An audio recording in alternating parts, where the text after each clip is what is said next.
In 1900, 11-year-old Ammon stepped off at the Atmore, Alabama train depot after an arduous journey with his parents and siblings. He and his father, Henry Pinckney Davis, set about unloading their belongings from the baggage car onto the depot's platform. Unfortunately, the family's trip was far from over. While his mother, Martha, sat on their luggage holding a newborn and surrounded by their other 5 children, she had to have wondered about this new life they were now embarking on. Had they made a horrible mistake? What lay in store for them now? How had this all come about? As the story goes, it had all began when her husband's brother-in-law, William Billy Nathan Etheridge, had married Henry's sister Martha Ellen in 1878 back in Horse Creek in Marengo County, Alabama. Billy was an ordained Primitive Baptist minister, and one night in 1885 he had a vivid dream that he should go south. Within that dream were instructions of where to go and who he would meet when he got there. He told his brother John F. Etheridge of his dream, and John told him he would accompany him on his journey.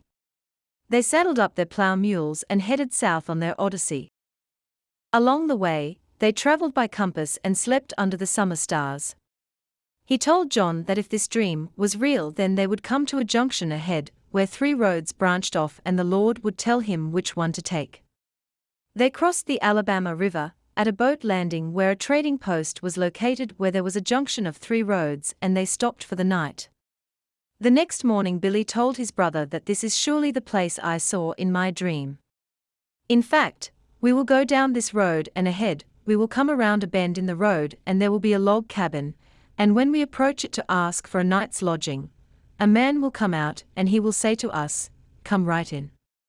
I had a dream last night that you would come, so I will send out runners and gather a few people, and we will have a preaching tonight." Even more surprising was that the man's name was known to him as Foretold. All that was foretold came to pass, and services were held that night in the vicinity of what is now known as the Corinth Church in Escambia County, Alabama, at the intersection of Boonville and Taylor Road.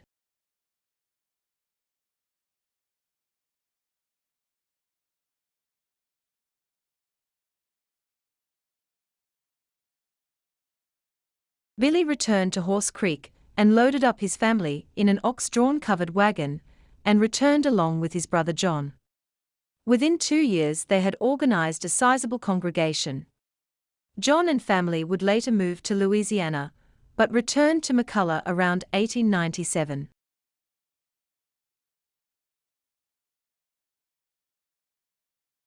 Billy and John would return to Marengo County at some point and speak with his father-in-law about the land and the growing community around McCullough. Joseph was an old Confederate veteran who had settled his family in the small community of Horse Creek, near Lasca many years ago, but Billy's story caught his ear as he and Marend began to discuss moving in earnest. Billy lauded the area's virtues as to the availability of land, richness of the soil, and rail and river avenues to transport their crops. So, around 1900, Joseph brought the family together for a group meeting to vote yea or nay on moving south. All chose to head south. As preparations began for the move, the natural option was to travel by wagons loaded with their earthly possessions and pulled by their plow mules or oxen. That way their livestock could be herded along with them. However, in this caravan were also the families of John McElhaney, Mrs. Irvie Odom, Aunt Katie Johnson, and the Driscolls. So, the procession would be a sizable one counting the wagons, children, and livestock. But, who exactly was this patriarch of the Davis family? He was Joseph David Davis, an old Confederate veteran of the 21st Alabama Infantry Regiment.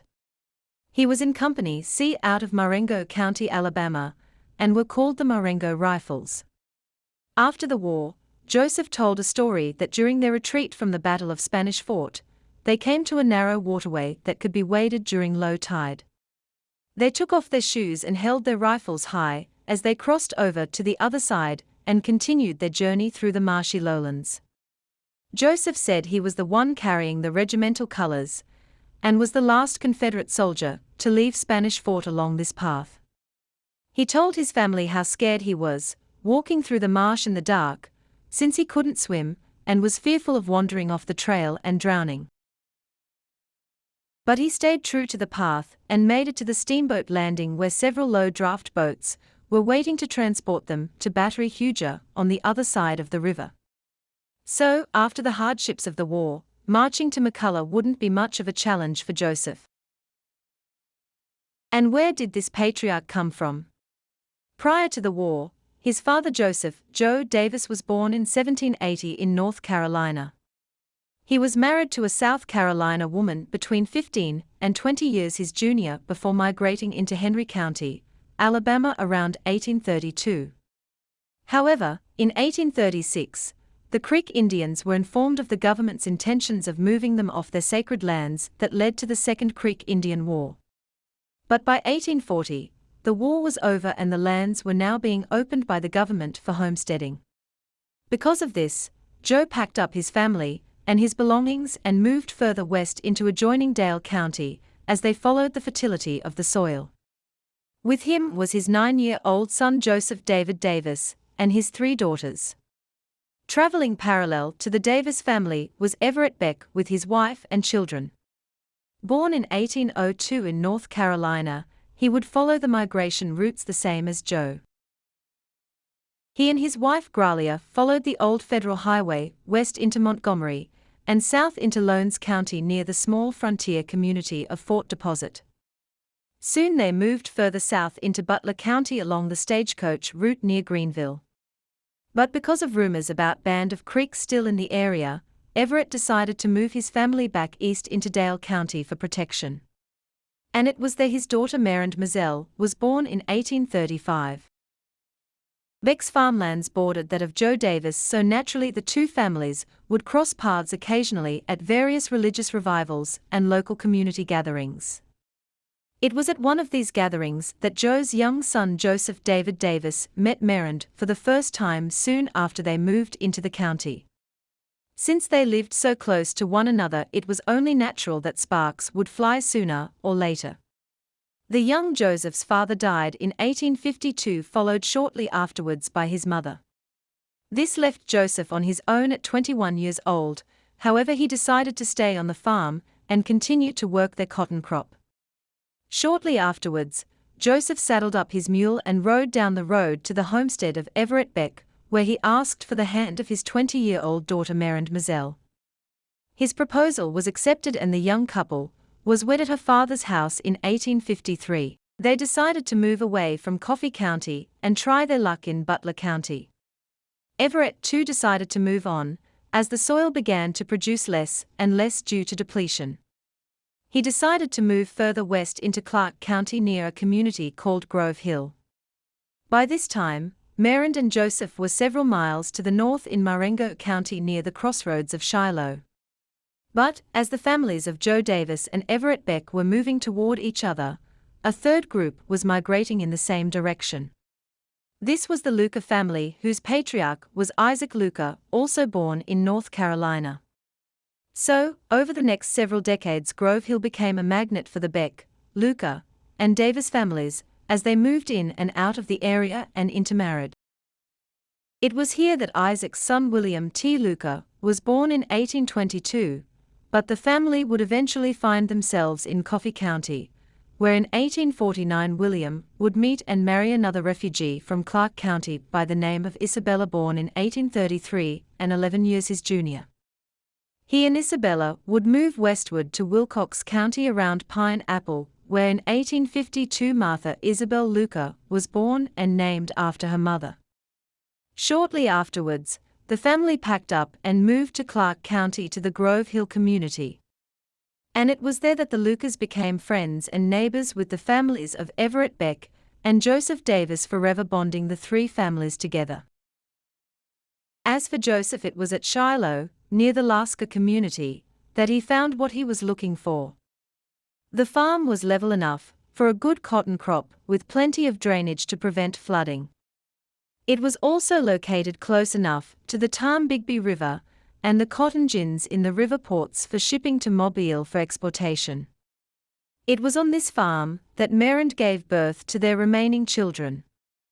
But in the meantime, once the 29-year-old Joseph was established, he was followed by his father-in-law Everett Beck and his brother-in-law James C. Beck, who chose farms close to he and Marengo. While the Becks and the Davis were busy moving north into Marengo County, William T. and Isabella Luca chose to remain behind a short distance away in Grove Hill with the rest of the Lucas. And that's how the three families wound up next to one another, with intermarriage for several of them the result. It was in Marengo County that William Nathan Etheridge would enter the picture, with his marriage to Joseph's daughter Martha Ellen. After Martha's death and his remarriage to Kitty Bray, William remained a stalwart member of the Davis family, as he preached at their funerals, as well as their wedding ceremonies until his own death in 1943.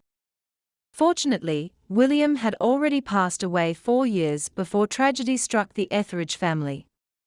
On October 14, 1947, William and Kitty's son, William Charles Etheridge, recently from Bratt, Florida, rented a 1942 coupe in Pensacola and drove to the McCullough Farmers Exchange Bank at 1:30 p.m. and forced 2 customers against the wall. He ordered the teller, Mrs. Terry Prestwood, to hand over $800 cash, and ran out. She immediately called her husband, who worked next door, who followed Etheridge as he fled. A chase ensued, with gunshots fired all the way to Goodway, Alabama, where he crashed into a dirt bank. He jumped out of the car and ran into the woods. There, surrounded by police, Prestwood's husband, plus the guards and bloodhounds from the Atmore prison, Etheridge shot and killed himself.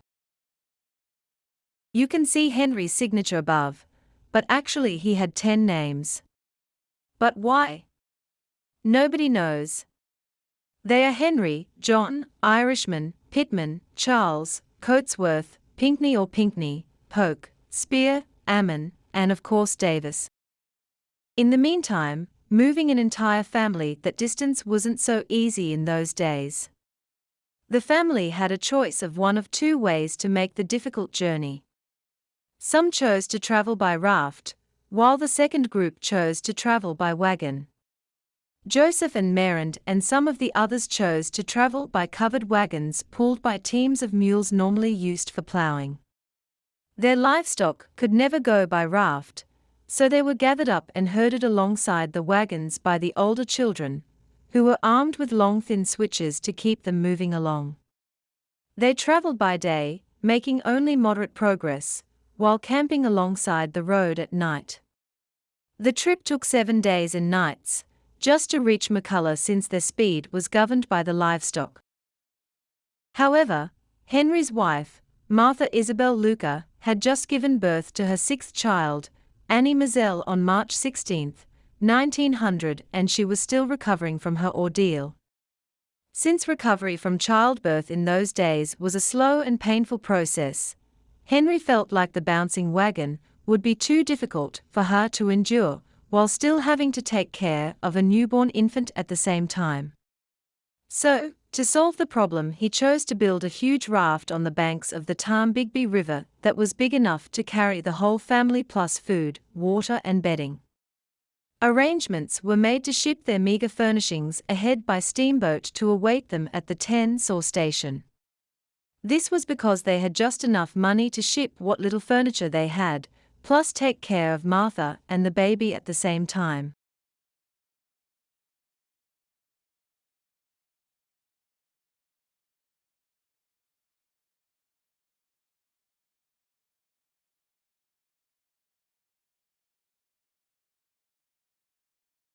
As for Henry's livestock, they were added to his parents' herd as they made their way slowly down the back roads of Alabama. Henry was 30 years old at the time and had to do most of the hard labor of poling the unwieldy raft down the river each day. During the trip, Martha had her hands full watching over 6 young children as the raft floated down the dangerous and treacherous river. Each night they tied up to a tree on the riverbank rather than risk a collision with the snags, the shoals, or the numerous riverboat steamers that plodded the dark waterway. But folks were used to this type of life in those days and took the dangers in stride as they came.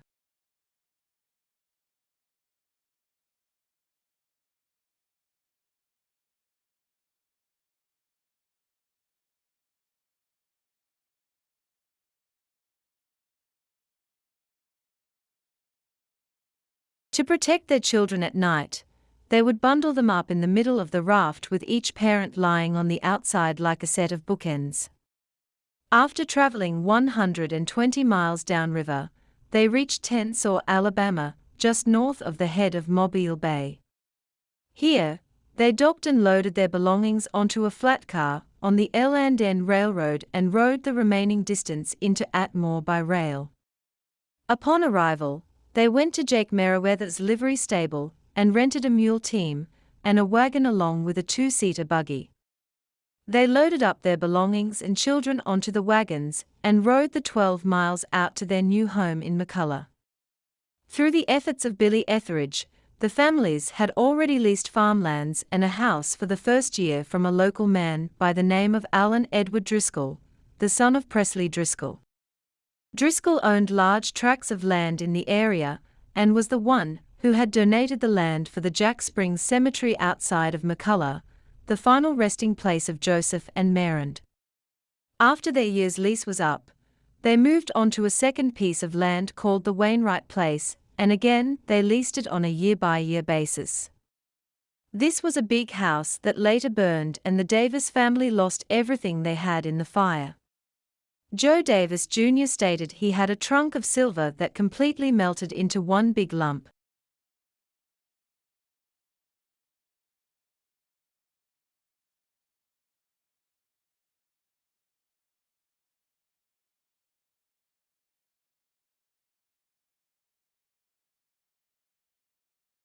Joseph's landlord was Allen Edward Driscoll, who was born in 1854 and would pass away in 1908. The McCullough area was also close to the farming communities of Jack Springs, Mortimer, Freemanville, and Atmore. The crossroads at Jack Springs was originally a stagecoach stop along the old Federal Road where the horses were changed, and the passengers could get out and refresh themselves. The horses had to be changed every 16 miles or so, which was a good day's ride for both passengers and horses. At the Jack Springs station, there was a large log cabin that contained a bar and dance hall. A large nearby spring, which gave the station its name, refreshed the travelers and horses alike on their arduous journey. Although still sparsely populated, a large migration of settlers had already moved into the area from Marengo County around 1890, enlarging the community to some degree. Just east of Jack Springs was the country crossroads of McCullough that was first settled by Warren Hill McCullough in 1893. He and his family had arrived by covered wagon from Coffee County, and Driscoll would eventually be appointed postmaster of Mortimer just prior to his death in 1908. He was buried in the Jack Springs Cemetery close by to Joseph and Marend. With the Alabama River 20 miles to the west and the railroad 13 miles to the southeast in Atmore, the farmlands of Jack Springs and McCullough appeared ideally suited for Joseph and his sons to transport their harvested crops to market.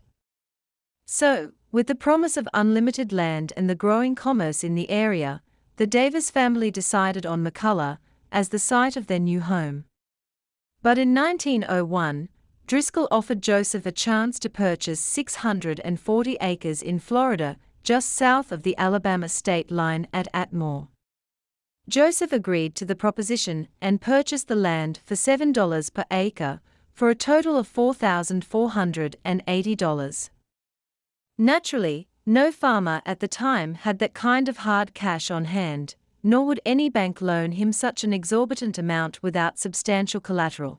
So, the landlord agreed for Joseph to pay off the loan as cash became available.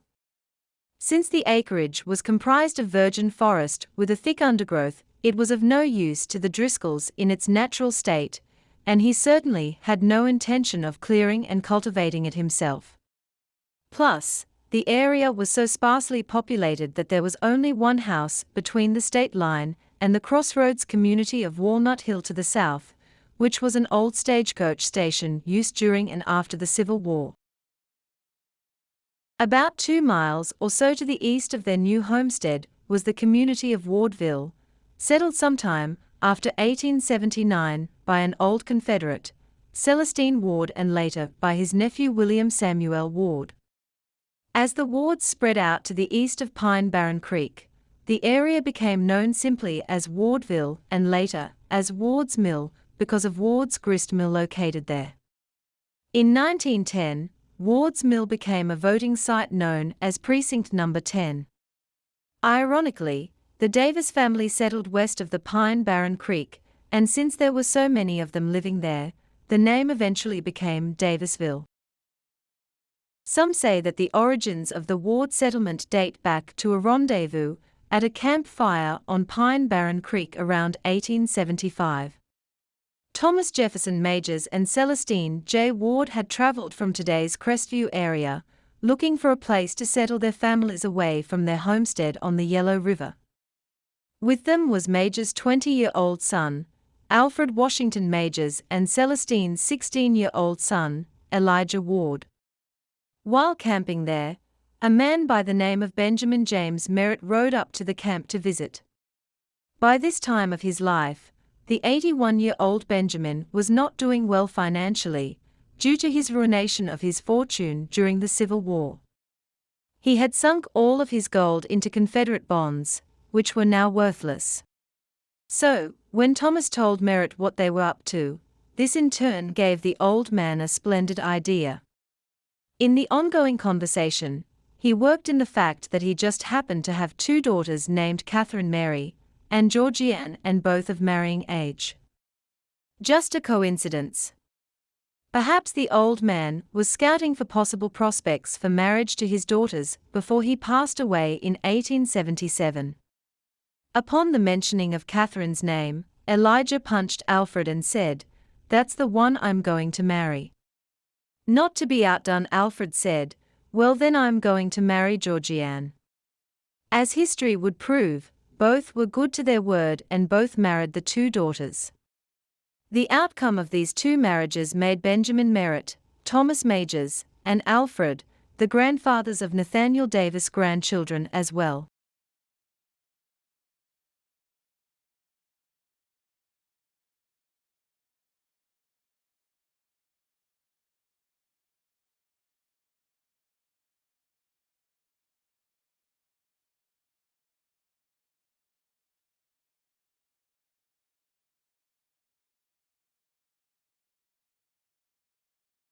In the meantime, as soon as the land transaction was made with Driscoll, Joseph set about subdividing the land even further, and gave each of his 8 children 80 adjoining acres of rich virgin land.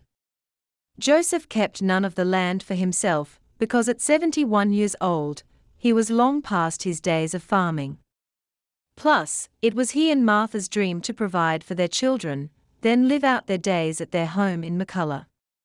If need be, perhaps later they could live with one of their offspring when they were unable to care for themselves. There were no nursing homes in those days, and it was an accepted practice to move in with one of your children, who would take care of you till death do you part. However, not all of Joseph and Maren's children made the trip. Of their 10 children, only 8 decided to head south with the rest of the family. Their first child, Caleb, had been married to Ella Jane Barnes and living and farming in Horse Creek. Born in 1854, he had already passed away in 1886. Ella would pass away in Bryce Hospital in 1922 in Tuscaloosa, Alabama, and was buried in the hospital cemetery. Bryce was Alabama's oldest and largest inpatient psychiatric facility. Joseph's second child was Martha Ellen, who was born in 1857, and would marry and follow William Nathan Etheridge to McCullough, Alabama. She would pass away in 1907 and was buried in the Pine Level Cemetery in Escambia County, Alabama. 5 months after her death, Billy married Kitty Sasser Bray. Their third child was William Billy Everett Davis, was born in 1859, and would marry Mary Ellen Barnes in 1877 in Marengo County, Alabama. Together they would move to Davisville sometime after 1902. There, Mary passed away in 1907. Billy would remarry again to Samantha J. Baker, and she too died in 1923. He would marry yet again to Alice Virginia Barnes in 1910, the sister of his first wife, and eventually moved to Old Riley's Field, where he lived until his death in 1929. He is buried in Pine Level Cemetery with Alice. The fourth of Joseph and Maren's children was Mary Matilda, who married John Wesley Dove in 1881 in Marengo County, Alabama. They would come to Davisville between 1900 to 1902, where she died in 1938, and was buried in the Big Pine Barren Cemetery.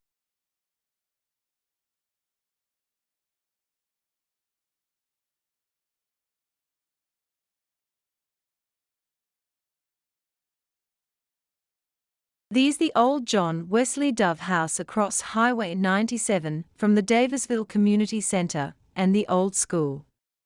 This photo was taken in the spring of 1981. The former home of Justice of the Peace John Wesley Dove and Mary Matilda Davis on the west side of Highway 97 across from the Davisville School and Community Center in the spring of 1981. Here he married James Oscar Elijah Ward and Carrie Otis Majors in December 1917.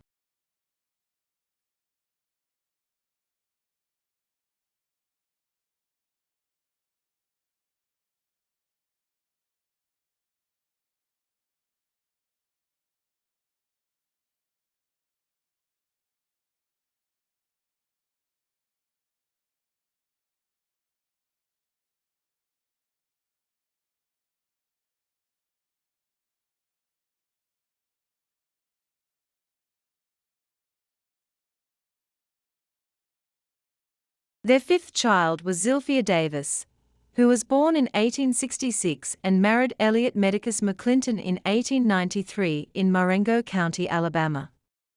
She would pass away in Atmore in 1954.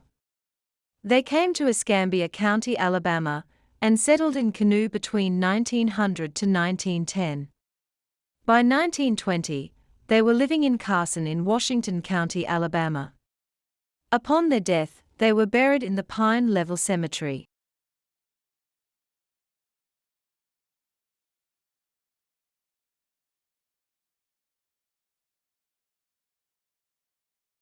Of course, Henry Pinckney was the sixth child and will be discussed at length shortly. The seventh was Christopher Columbus Lum Davis, who came to Davisville prior to 1907 and was married in 1892 to and Caroline Williams. As for Joseph and Maren, they remained in McCullough until their health deteriorated and they were forced to move to Davisville and into the home of their son Joe Davis Jr. His son was a farmer, an AA member of the Pine Barren Missionary Baptist Church located about a half-mile east from his farm. Today, the cemetery surrounding the church is full of Davis family members. Finally, there came a day when it was time for Joseph to pass into the Pale Nations in 1908. He had lived long enough to see most of his plans and dreams fully materialize. He died with the confidence that he had done his duty to his beloved South and fought for her on those far-off battlefields. He had been a good soldier, as well as a good husband and father. He had brought up his children to kneel before God and no other. They were all taught the rudimentary skills to go out into the world and earn an honest living with pride. His wife Maren would follow him in death in 1912 and was buried beside her husband and daughter in the Jack Springs Cemetery outside McCullough. After Joseph and Maren's death, the Davis children continued working their farms and raising their children on the land made possible by their loving and benevolent parents. The acreage Joseph allotted to Henry and Martha was located on both sides of the dirt road that bisected the Davisville community. This dirt road was finally paved in 1933 and became known as Highway 97, which still connects Atmore to Walnut Hill and Pensacola.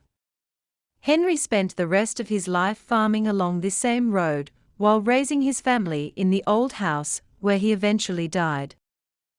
Before building this home in 1905 after their initial move from McCullough, Henry and Martha had lived in Atmore with Martha's brother Willie Huey Luca while it was being built. Their house was only the second home built between Atmore and Walnut Hill. In fact, their last children were born in the front room of that old house. His brother Christopher Columbus Lum Davis followed Henry with his house in 1907 before the remaining brothers joined them. Lum Davis was born in Lasca in Marengo County, Alabama, on November 19, 1870. Lasca was a crossroad comprised of 3 stores. The nearest town of any size was Thomasville, which was about 20 miles to the east of them. Lum became interested in playing the fiddle, but there was no money to buy one, so he made his first fiddle from a corn stalk and the hairs from the tail of a horse. Traditionally, fiddlers would place rattlesnake rattlers inside their fiddles for good luck. When enough money became available, he bought a fiddle. He never had any music lessons, yet he became the best fiddler in the areas where he lived. He played for dances, weddings, and at the log rolling parties. His wife Annie Caroline Williams was born in Bashee in Clark County on October 14, 1876. This was also just a small settlement located about 8 miles southeast of Lasca. Lum and Annie Caroline were married January 10, 1892, and settled in Lasca on a farm. They continued farming the next several years until 1899, when the Great Fever struck the area. Lum would be plowing when he would suddenly start having chills. He would stop his team of mules, lay down in the field until the chill passed, then start plowing again. No one knew what caused the fever epidemic. There were multiple deaths throughout Marengo and Clark counties. Years later it was thought to have been malaria that they thought was transmitted through their drinking water. This was another reason that they decided to leave Marengo County in 1900 in order to escape the fever. So, they packed up with everybody else and headed for McCullough, Alabama. When his father Joseph Davis purchased 640 acres and divided it among his children, Lum received his 80 acres of this land in what would become Davisville. His land was thick with large live and water oaks, pine, and cypress trees. The land had to be cleared for farming and the work was so backbreaking that he and his brothers had to work together because it was just too large for one family to clear by themselves. At one point, Lum got so discouraged that he told Annie they should leave everything and return to Marengo County. Annie told him that if he really wanted to they could try and borrow money and head back. However, Lum said he would be damned if he would borrow money from anyone and let them know he was poor and wanted to quit. One thing that kept him going was he really enjoyed the Saturdays, which was when the logs were set on fire. The men would stop work early and go to the creek at Beck's swimming hole and take a bath. The women had already been busy all day preparing food on their wood stoves, in preparation for the feast late that afternoon. As night settled, the flames from the burning logs lit up the entire area. It was then that Lum would start playing his fiddle, which was the highlight of his night, and everyone would join in the square dancing under the stars until late into the evening. When time came to construct his house in 1907, he called the family together and away they went. Afterwards, he would continue to clear small sections of his land each year until all the land was cleared except his 12-acre pond. In fact, he was still using a team of mules until 1948, when he sold the homestead to his son Joseph Lee. Afterwards, he and Annie moved to Oak Grove, Florida, where they lived with their daughter Mizelle until his death in 1950. Annie Caroline would join him in 1955 in the Oak Grove Cemetery.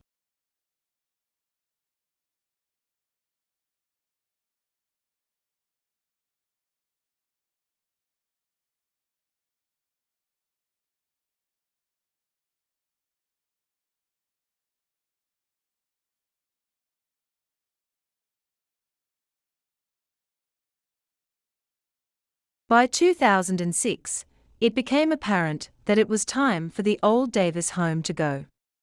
It was the end of an era for the Lum Davis family, as it was finally demolished and became all but a memory.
Number 8 was Joseph David Jr., who came to Davisville in 1902.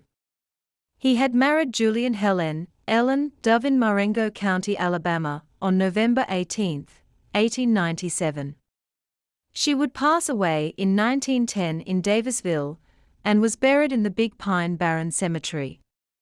Joseph would then marry Ellen's sister Mrs. Henrietta Dove Hayes in Davisville on June 26, 1911.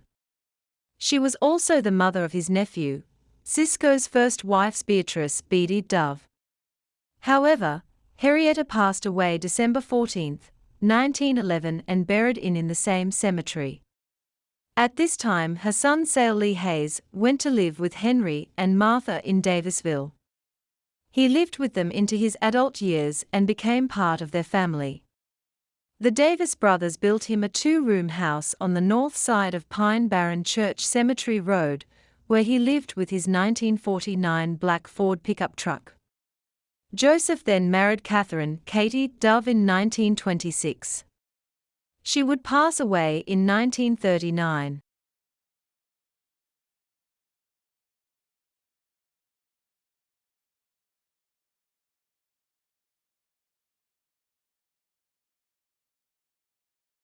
Joseph's ninth child, Susan Elizabeth known as Betty, was born in 1876, and would marry Willie Huey Luca in Lasca, in Marengo County, Alabama, in 1894. She was one of Joseph's two children that remained in Lasca, and never relocated to Davisville except for a short stay in 1905. Betty would pass away in 1914, and was buried in the Luca family cemetery, in Lasca. Huey would join her in 1953. And their last child was Merrill David Davis, who was born in 1878. On March 30, 1897, he and Mary Elizabeth Dunn ran away from their home in Grove Hill, Alabama, and caught the train for Scranton, Mississippi. There, they were married by Judge Charles E. Chidsey and caught the return train for home at 10:53 a.m. They would come to Davisville in 1902, and both are buried in the Pine Barren Cemetery. When his brothers were not available, each of the 8 families had to work their land on their own. Henry and Martha Davis had the same thick blanket of oaks and pines as the rest of them, so the burden of helping their father fell on his sons. Each tree was felled by hand, using handsaws and axes, with the stumps removed by digging and burning them out. The mule teams were harnessed to the stumps, and as one of the younger boys switched the team to make them pull, the older boys jumped down in the hole to chop the roots with their axes.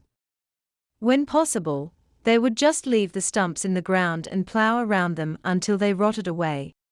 With hard money unavailable, they were unable to purchase wire to string their fences, so they made them out of split rails from the numerous pine trees that had been felled.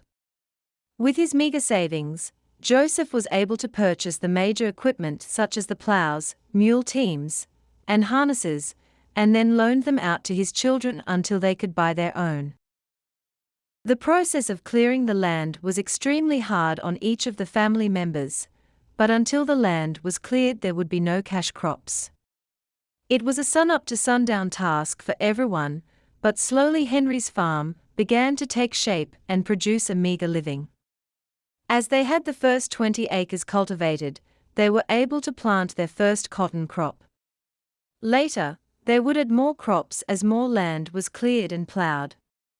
When a barn or house needed to be built, all the families would pitch in and help each other with the task. The neighbors also helped at the log rollings, which occurred after a farmer cleared a few acres of timber.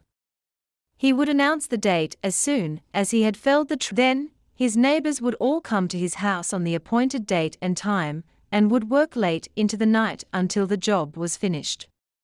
Several men would hoist the lighter logs onto their shoulders and carry them to the pile, while the heavier ones were rolled using 5-foot hickory sticks for leverage. The younger children were responsible for collecting and piling the fallen branches on top of the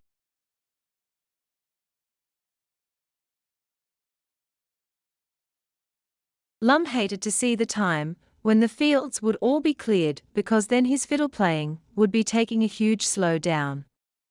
A roaring fire, sipping a little homemade whiskey, good food, and watching the ladies dancing to his tunes of Turkey in the Straw, Jenny Crack Corn, Rabbit in the Pea Patch, and the always demanded Fly-Away Ladies were the special times.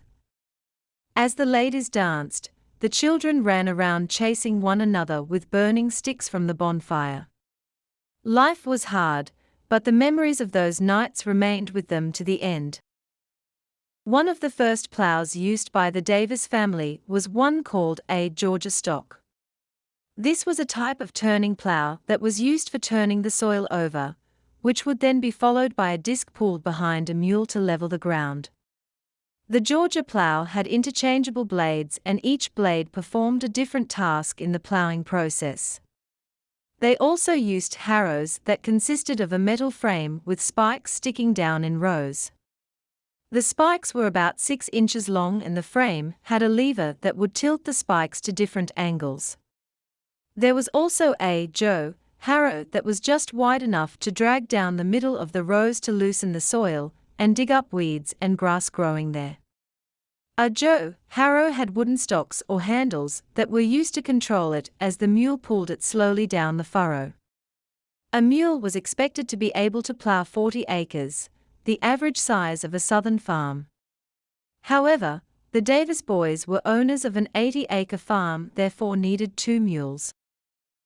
Soon, Henry had enough money to buy 2 good mules of his own, which was all he needed to work his land. This also kept him from having to keep borrowing those of his father, which were constantly being loaned to his other siblings. For water, he hired the local well digger William F. Welsh, known locally as Old Man Welsh, who had dug many of the wells for the people in the community. Welsh had a large auger that was notched for a long 2x8x8 board that was used for handles. Neighbors came from all around and took their turn helping Henry, and Welsh slowly turned the auger foot by foot until the well was dug deep enough to strike water. They usually struck the water table at about 60 feet, which was common for the level in the area. Pipe sections were then fitted together and lowered into the hole until they were well below the water surface. A 4x4 wooden platform was built over the hole with the pipe casing passing through the middle of it and attached to a hand pump. A metal ladle-like hand dipper always hung around the pump for drinking, and the water always tasted sweet and cold on a hot summer day. Henry would have to dig 3 more wells during his lifetime, as each one eventually went dry. Lum Davis did the same thing at his house just up the road. But one day, his well filled up with water during a severe rainstorm, and the water crested over the top of the well and caved in the sides. They had yet to build the platform, so the hole was still open. Unknowingly, one of the kids, Joe Davis, went wading in the water, not realizing he was stepping into the well, and disappeared from sight. Fortunately, they were able to grab him before he sunk to the bottom and drowned.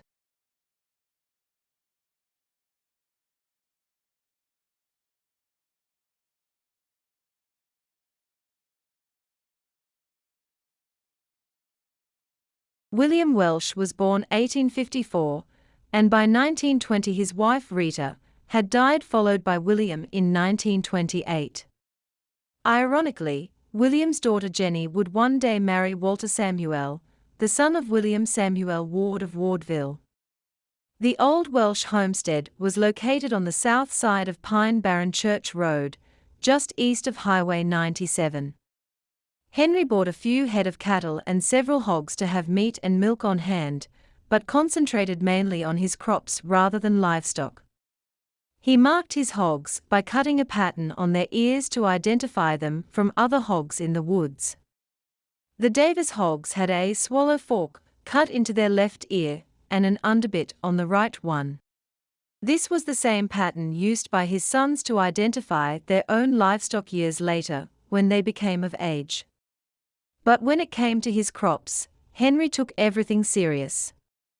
The majority of Henry's 80 acres was planted with cotton, and to cultivate this much land took all they could do in a 12 to 14-hour day. Henry's reputation in the community was that he plowed the straightest furrow anyone had seen for miles around. But then, during his lifetime, he had plenty of opportunity to practice. On August 17, 1911, there was a gathering at the home of David Merrill Davis, whereby some of the children decided to climb the fence in front of the house and go into the woods down by the cypress pond. Joe Lee, son of Lum Davis, together with his cousin Willie, son of Merrill Davis, were running when they came upon a log ahead of them. Joe chose to go around the log in one direction, while Willie decided to take a short cut and jump over the log instead. Sadly, he came down on top of a rattlesnake laying unseen on the other side and was bitten. The boys didn't know what to do, so they started running back home, but when they reached the fence, Joe saw that Willie needed help to get over it. By this time, one of the men saw what was happening and jumped on his horse and rode hard from Davisville to Atmore to get a doctor, a distance of 3 miles. The doctor arrived in his horse and buggy 3 hours later, But it was too late, and Willie died early the next morning at the age of 10 years old. He was buried a half-mile away in the Big Pine Barren Cemetery. The location of the Davis farms proved to be a godsend. Not only were they lucky enough to have rich, virgin farmland with plenty of fresh water, but they were also close enough to Atmore for modern conveniences such as there were by 1910. One definite inconvenience was the lack of adequate medical care. If you were seriously ill or injured or bitten by a snake, there was no hospital or infirmary available at all. Doctors at the time all treated their patients in their own home, to include any required surgical operations. To perform an operation, the doctor would encase the patient, who was laying in their own bed, with a tent made from the family sheets, hopefully next to a window for light. If additional light was needed, the physician would use kerosene lanterns. So, under these conditions, the physician did the best he could with what he had. As far as transportation went, Atmore was located on the Louisville and Nashville Railroad line between Mobile and Montgomery. All other transportation was either by horseback, wagon, or a good set of legs for walking. However, one automobile came to town, owned by a Mr. Millard Morse Brooks. By 1898, Atmore was connected by telephone to Mobile, and by 1908, the Atmore Telephone Company was established by Mr. W. S. Brentley. The town's one phone was located at Kearney's General Store. Mr. Brentley also has the distinction of owning the first radio in Atmore, which he played for people who stopped by to listen to this new electronic wonder. But these newfangled contraptions didn't interest Henry much, as long as cotton was still king and kept providing Henry with hard money to keep his farm going. So, his 80 acres had to be planted and harvested before the late summer, and early fall rains flooded the area. So as soon as the spring thaws had passed, Henry and his boys were in the fields preparing the soil for planting. The plowing usually took place in late March, as they walked behind the mules, turning over the soil and burying the stalks, roots, and leaves from the previous crop. Depending on the weather, they would plant their seeds in early May, with the 15th of the month being the absolute deadline according to their almanac. The almanac was also consulted to determine exactly how long they had to get the crop harvested. Their crop would begin to bloom sometime in June and continued blooming and bearing throughout the summer months and into the fall season. If the cotton bloomed before the 4th of July, then Henry knew it was going to be a bumper crop. With the proper weather conditions, the Davis cotton would be ready for harvesting by late August. Of course, between planting and harvesting there was plenty of hard work, and much of it fell on the shoulders of the children. They were given a hoe and sent to the fields to chop cotton, which meant hoeing up the weeds out from around the young cotton plants. All summer long, everyone, and that meant everyone, chopped cotton. For farmers like Henry and his brothers who owned their own land, the risk was always great. Bad crops, it didn't make any difference to the poor. And the sharecroppers were the worst group of all. They farmed someone else's land and had to split the crop 50/50 with the owner of the land, so half of nothing came to nothing. The price of a bale of cotton constantly fluctuated with the market.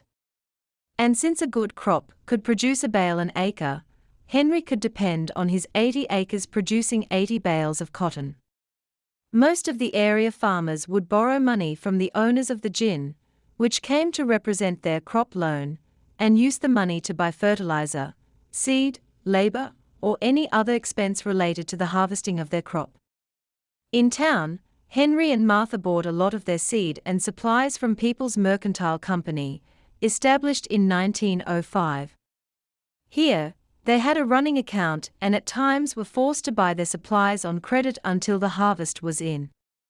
So, the size of Henry's harvest determined his entire year's financial status. The long and short of it was, in order to make any money, the farmer had to own his own land, which was fortunate for the Davis family, but it doomed the poor renters and the sharecroppers to eternal poverty. By late August, the crop was ready for harvesting, with each plant blooming continuously so that more than one trip down the rows was needed at different times. Henry would wake automatically each morning before dawn, dress, and make the first pot of coffee before anyone else began stirring. The old plank floors of their house would sag in places and creak every time Henry moved about, usually stirring the others awake. There was not the least hint of sunrise on the horizon as Martha and the kids began getting out of bed and shuffling around.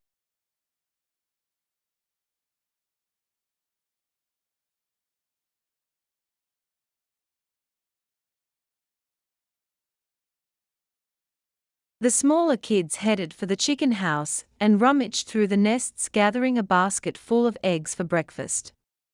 But they always kept a watchful eye out for the rat snakes in the hen house that seemed to have the same notion as the boys. The older boys would head for the barn to milk the cows and could quickly fill 2 buckets to deliver to the kitchen, where Martha and the girls had the ham frying in the heavy cast iron pans. Breakfast was always fresh eggs, milk, and salt-cured ham, with hot biscuits and sorghum. As they all sat down to eat breakfast, the roosters would just be waking up to create a ruckus out in the backyard. By the time they reached the fields, the sky was just beginning to come alive with the color of the new day. They were all in the field by sunrise and bent to the task with their cotton sacks draped over their shoulder. The young boys used a 9-foot sack, whereas the older boys and adults totted one about 12 foot long. As soon as it was light enough to see, the family would look out over the field and see nothing but endless rows of cotton from 2 to 3 feet high, with the bolls popping into white puffs by the minute. As the pickers tore the cotton from the stalks and stuffed them into the sack, their hands were torn by the sharp burrs surrounding the boll.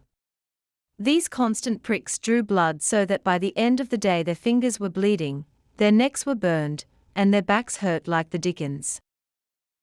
A 7-year-old boy was expected to pick approximately 50 pounds of cotton a day, and as each sack was filled it was returned to the wagon, or the cotton shed, where it was weighed on the scales with the amount written in the ledger.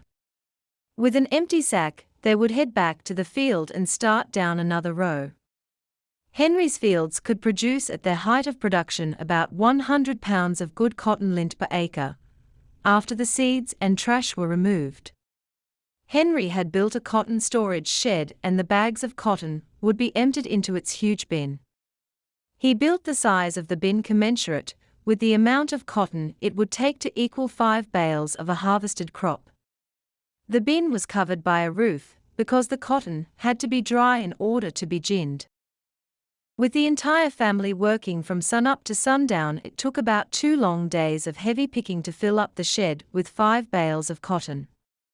If the crop was especially large, Henry might hire an extra hand or 2 at the height of the harvest. These hired hands were paid a set amount of money for every 100 pounds of cotton picked. When the cotton bin was full, it was time to hook up the mules to the wagon and make a haul into Atmore, to the cotton gin located near the railroad.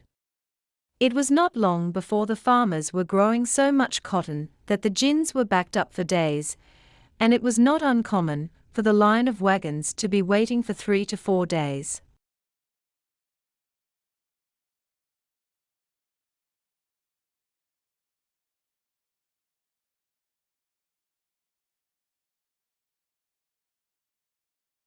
After weighing, the cotton had to be dried and sunned, then it was ginned, by separating the soft white lint from the seeds. The cleaned or ginned cotton was then pressed into bales and made ready for market.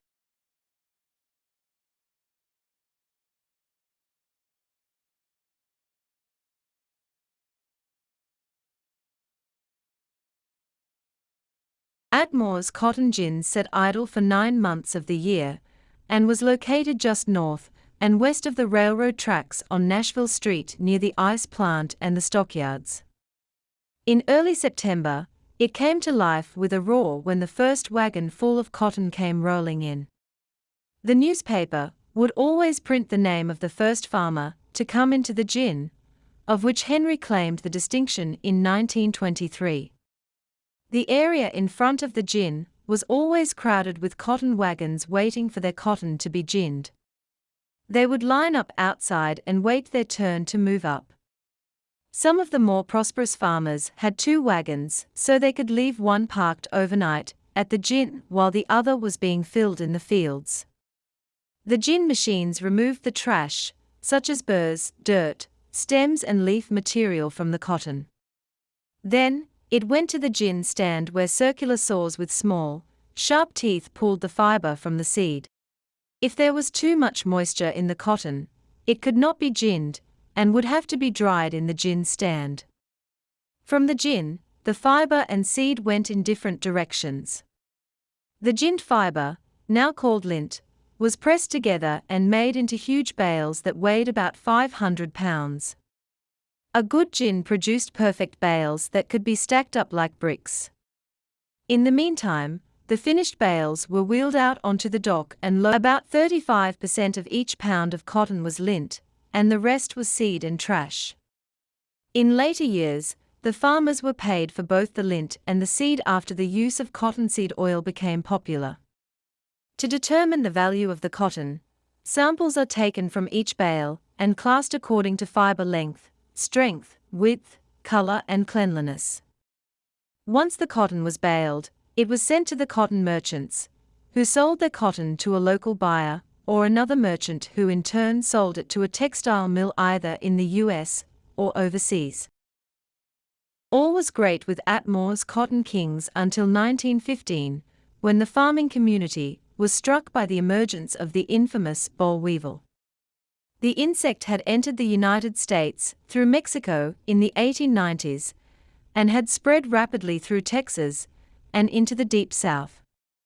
Henry and his fellow planters were devastated by the infestation, as they each watched their cotton crops quickly destroyed. Since cotton was the main cash crop for the farmers, it created financial ruin for all but the most dedicated. Henry quickly switched his cash crop to corn and potatoes to offset the financial loss. As soon as possible, he invested in a new strain of cotton that had been created to resist the destructive insects. Insecticides were tried, but were useless because the female weevil would lay as many as 300 eggs inside the cotton bolls, and when the eggs hatched, they destroyed not only the cottonseeds, but the surrounding fibers as well. Since it never left the inside of the boll during the larvae and pupae stage, fumigating the crop was a waste of time and money. The changing of his crops and the planting of the new strain of cotton prevented any long-lasting damage for Henry and his brothers.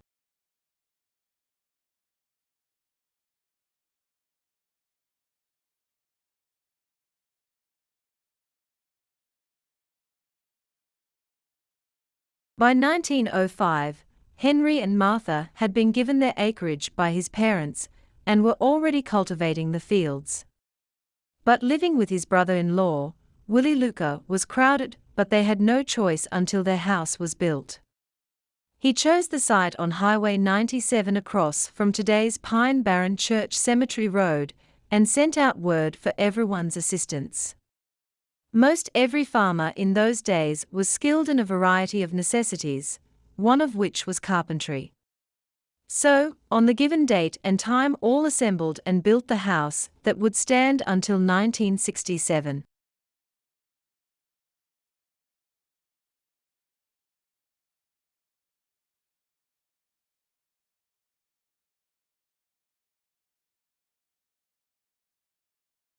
But as far as Henry's house was concerned, he built in two separate sections.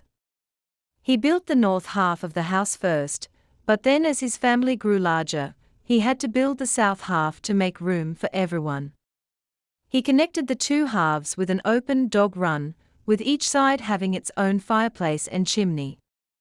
The dog run was an open space covered by the roof that the dogs usually occupied both winter and summer, and was characteristic in southern farmhouses of the period. The house was built on rock columns and the walls were unpainted pine clapboards with a brick and mortar fireplace. Nathaniel and his brothers enclosed the dog run in later years, so in the old photos you can see the new boards running horizontal in contrast to the rest of the house, which are perpendicular.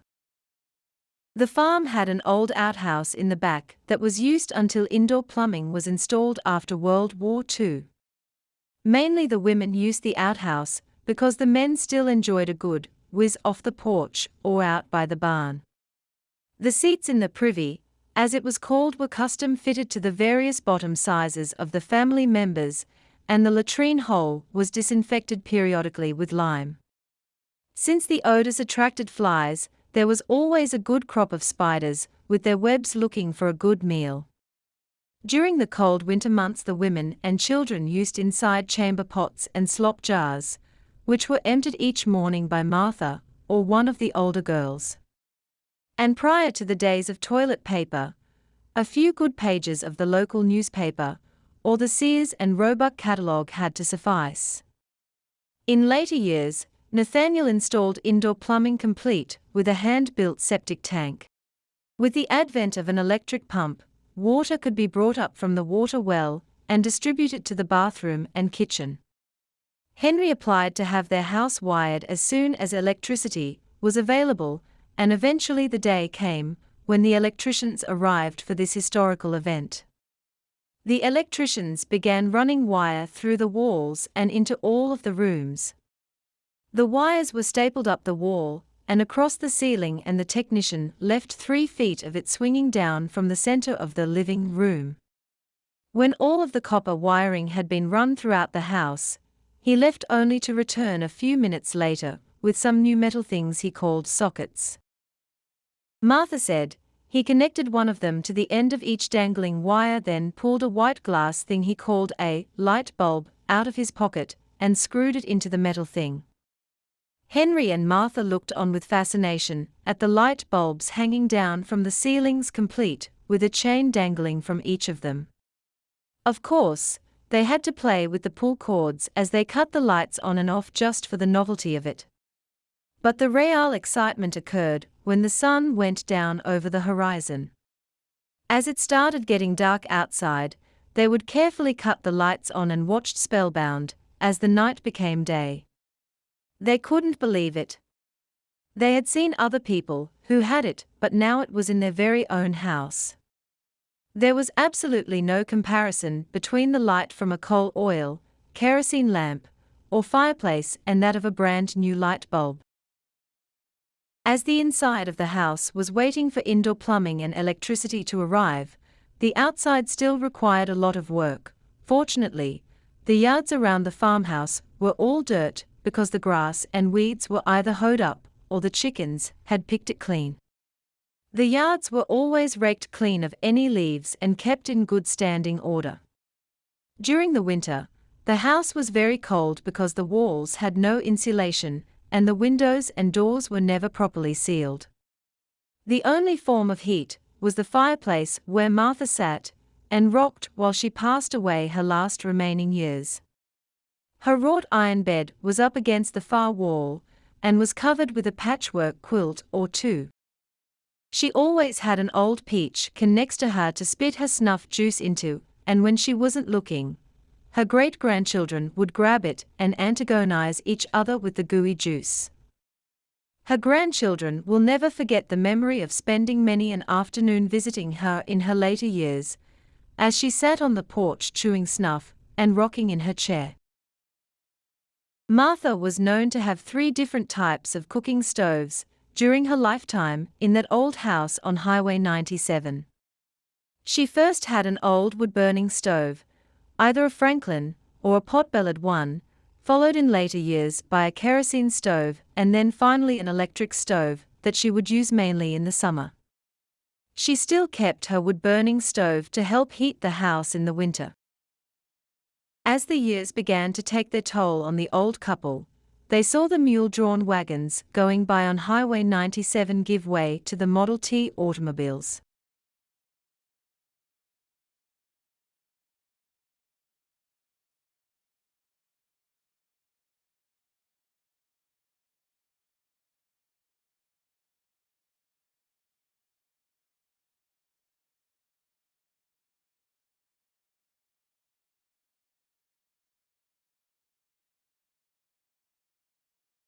This is Henry P.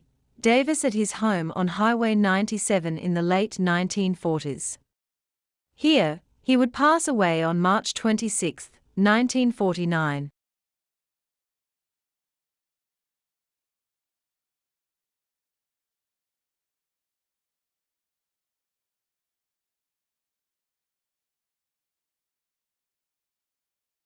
This is the funeral of Henry Pinckney Davis at Big Pine Barren Cemetery, attended by Vera Davis on the left and his daughter Annie, and her husband Cliff Hall.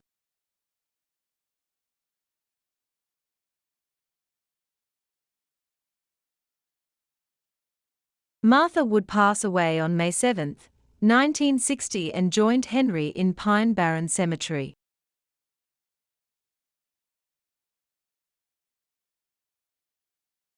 With Martha now gone, the old Henry Davis place on HWY 97 across from the Pine Barren Church Cemetery Road fell into ruin. Note the dog run boards running parallel, where the breezeway was enclosed in later years. This is their son Cisco and his wife saying goodbye to the old place prior to demolition in 1967.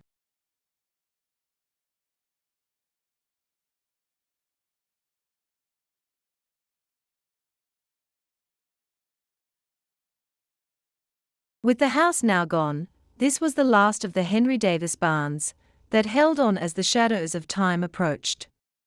The oak tree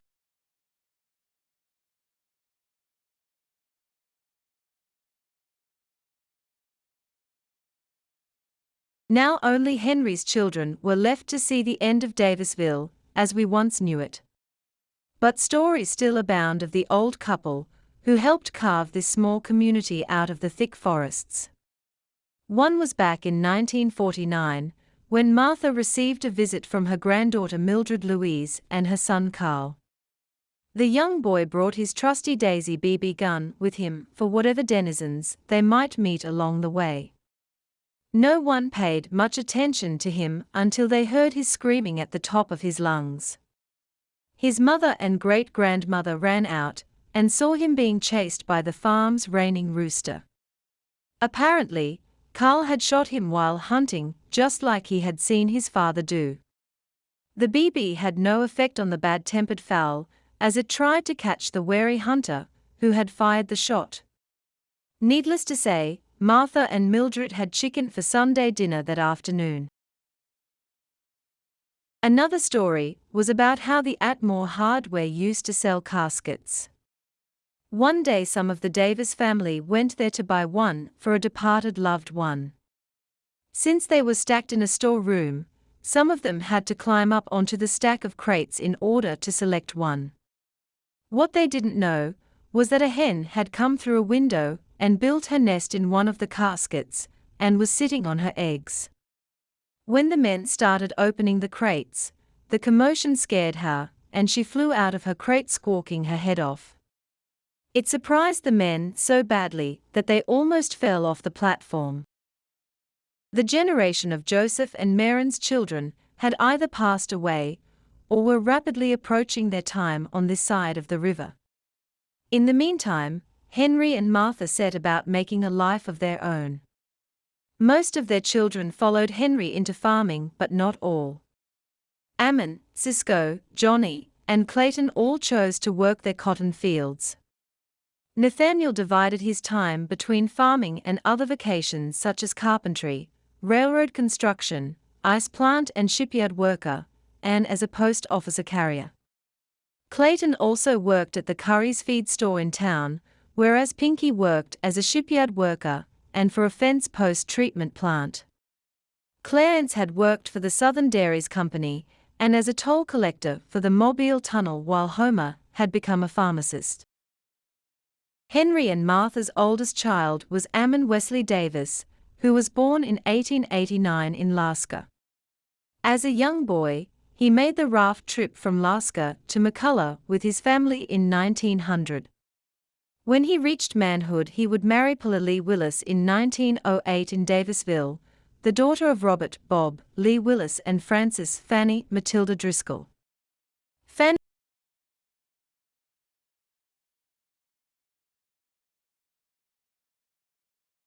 Amongst the Davis family and their neighbors of Davisville was a strong bond centered around the Pine Barren Church. Many of their social activities was comprised of revivals, picnics, on-the-ground dinners, and huge bonfires where they sang their cherished songs. Around these fires, they would sing their Christian songs using the ancient music called shape note singing. With musical instruments unavailable except for the occasional fiddle, this method of four-note singing became popular especially in the South. This meant that they sang the notes, not the words of the song. The four notes were Fa, So, La, and Mi. The four shaped notes consisting of a right triangle for Fa, an oval for So, a rectangle for La, and a diamond for Mi were invented in 1790. The Sacred Harp songbooks featured not only the words, but also the shaped notes used to guide the singer. Growing up in the Davisville community, it was quite common to hear this type of harmonic vocalism being belted out in church by these four-note singers. Outsiders hearing it may have wondering what in the world were they hearing, but to the people of Davisville it was good old-timey religion. And it just so happened that one of the most well-known shape-note singers was Henry's oldest son Ammon Wesley. He was called upon for many a funeral to bring solace to the surviving family members with his angelic voice. Many times he would appear at the Pine Barren Baptist Church, a half-mile or so from his home just for such an occasion.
Soon, Ammon with his melodious voice became known far and wide as the singing grandpa.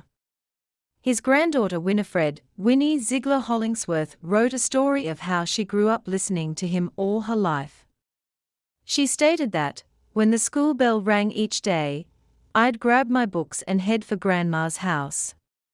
The magnet that made my feet race through the dust or the mud was not cold biscuits and bacon or fun-filled chores, but Grandpa's singing. Every night, when all of the chores were done, Grandpa, dressed in his overalls and red checkered flannel shirt, would sit in his rocking chair in front of the fireplace if it were cold or rainy, or on the porch if it were warm with me in his lap or beside him.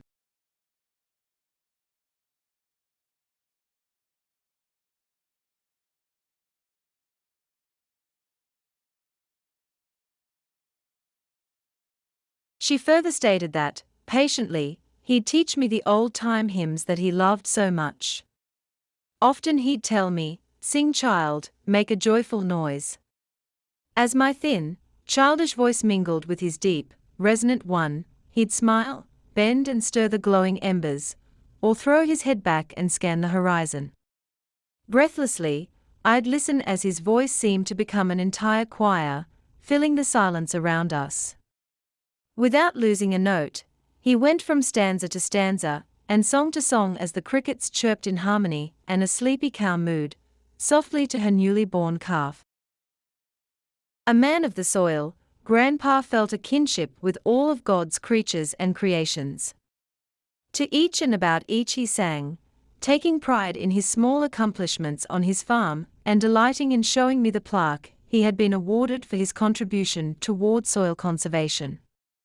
As the years passed, he saw his farm planted and harvested by others, yet he never voiced any bitterness or self-pity.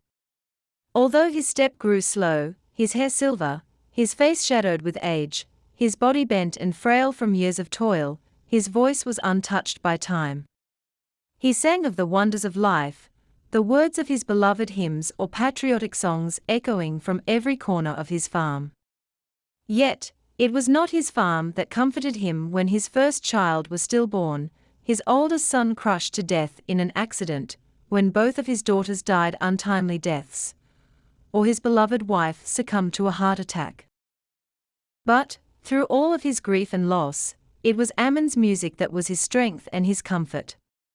Even after he had grown frail, he was still a man of honesty and truth, holding to his values, and refusing to compromise.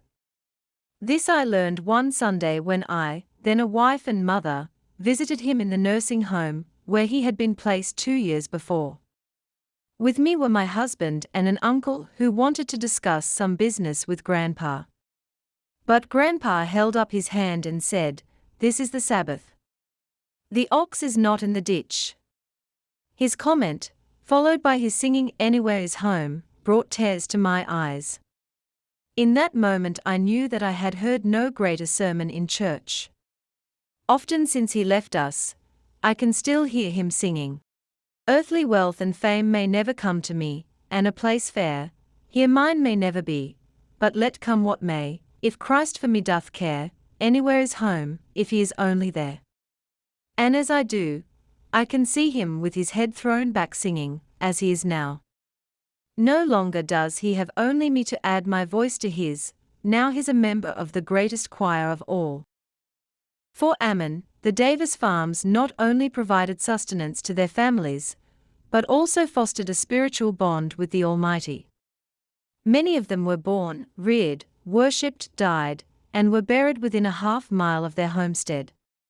Their life depended on a good woman, a good mule, good land, a strong back, and their church just down the road.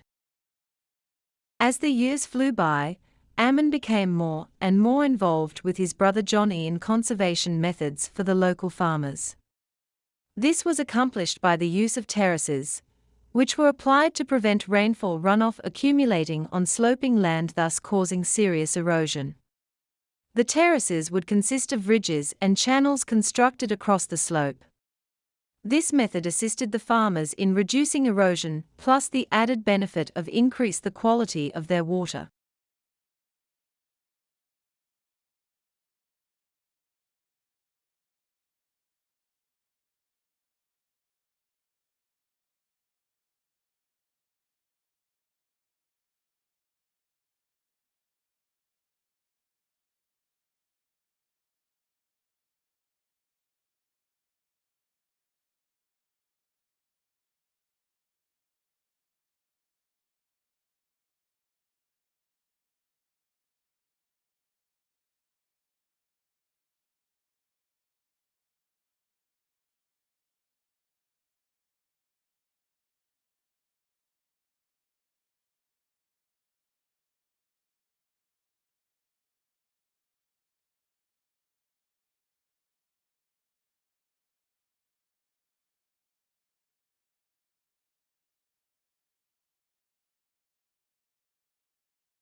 Sadly, Ammon passed away on May 7, 1983, several weeks after this photo was taken in the front yard of his home.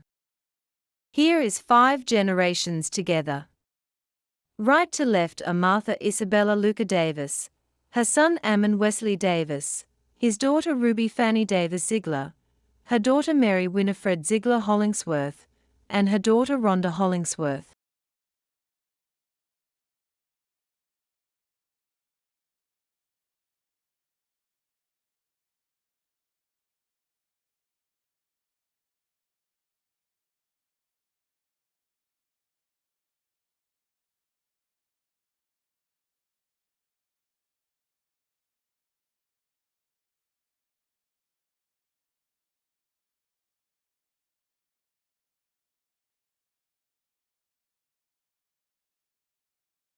In 1938, several family members traveled back to the old Lasca cabin where Henry and Martha began.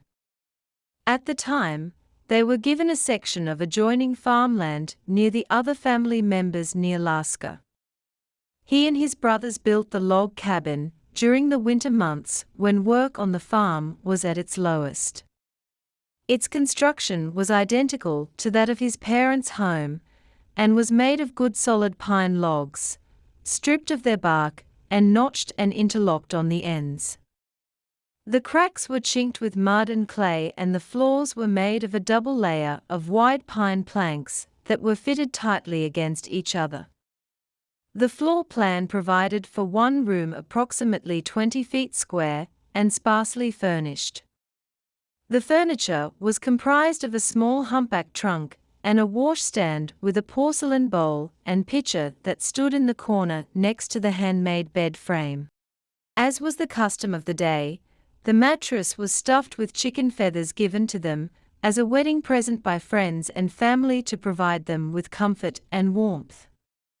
The mattress lay upon the wooden bed frame on top of lengths of rope intertwined to provide the springs. Here at the old Marengo County cabin is left to right Henry, his son Nathaniel, Nathaniel's wife, Vera, and his daughters Mildred and Virginia, while Ammon is in the background.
Beatrice died of pneumonia just after delivering a stillborn child, leaving Cisco with 5 children. Without a wife and mother for his children, Cisco was having difficulty keeping the family together and feeding them at the same time. So, he decided to go up to Marengo County and ask his wife's half-sister, Mellie, to marry him and help take care of his children. She consented and they were married in Grove Hill, Alabama. Together, they had the following children: Elroy, Ralph, Willard, Harold, and Billie Jean. To make it even more confusing, Cisco's uncle, Joe Davis Jr., had married the mother of Cisco's first wives, Henrietta Dove. This was Joe's second or third wife. His first wife was Ellen Dove, then he married Henrietta Dove, Ellen's sister and mother of Sale Lee Hayes, and after Henrietta's death, her son Sale Lee went to live with the family of Henry Pinckney Davis. Being an orphan, he had been forced to live with anybody who would keep him, so when Henry's youngest son Homer decided to become a pharmacist, he hired Sale Lee, who was a teenager, to take his place on the farm, and Sale Lee never left. Cisco wrote of his wife's life and death. He stated that she and her family had moved to Atmore, Alabama, on February 17, 1909. In 1911, she had married Cisco, and in less than a year her mother Henrietta had died, leaving 4 little children who needed a family. Later she and Cisco took in her half-sister Melly Catherine and cared for her until Beatrice's death. They also cared for Sale Lee part of the time, which made it hard on them with very limited income. Then on January 24, 1919, her oldest brother Henry W. Hayes, known as Dovey, was killed on the Florida and Alabama train when he fell in between 2 cars. Then on December 10, 1919, Beatrice was taken sick, but Cisco thought it might be because of her late-term pregnancy. But on Friday, he called the family physician, Dr. G. W. Sally, who diagnosed the problem as malaria. On Sunday evening of December 14 at 3 o'clock, Beatrice gave birth to a little girl who was stillborn. That night she told Cisco that she would soon be gone. She instructed me how she wanted to be buried with a white outing.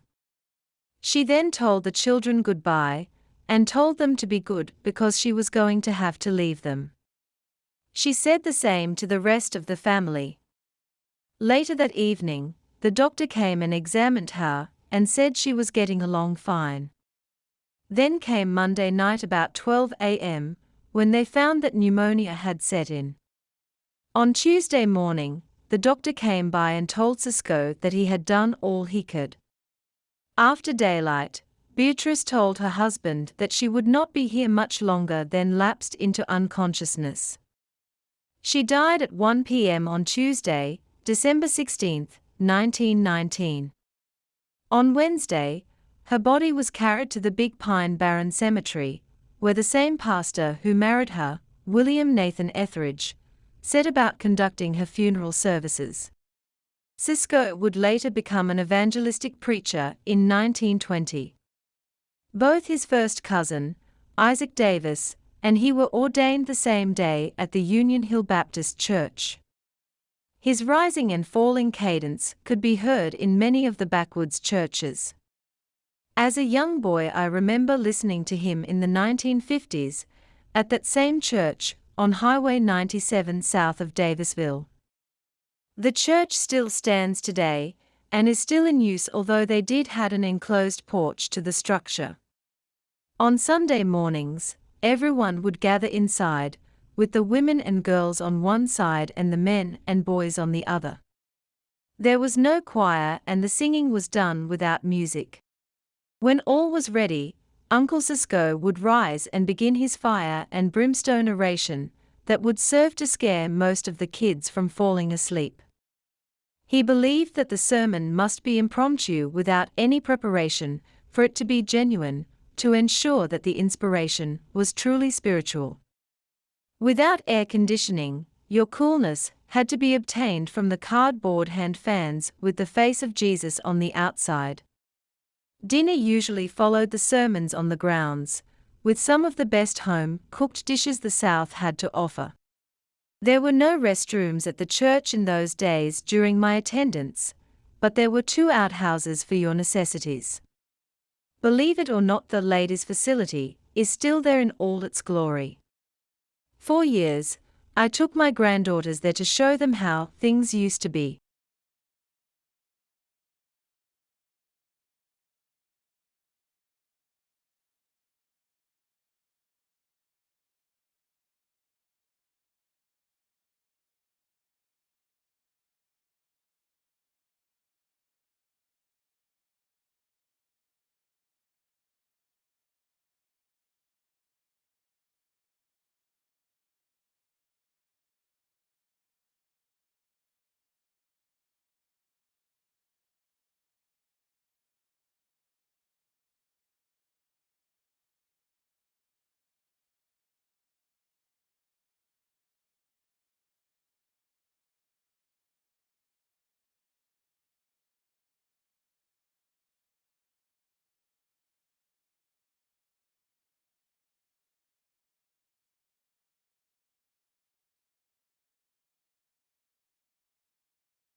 Henry's third child was a daughter, Zilphia Alvia, who was born on March 21, 1893 in Lasca, Alabama.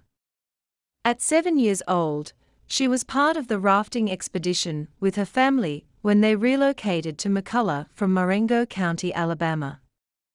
She would marry in 1913 to James Jackson Kitchens, a farmer in Canoe till 1939, when they moved to Mobile. Jim would pass away prematurely in 1950, with Zilphia following him to Big Pine Barren Cemetery in 1978.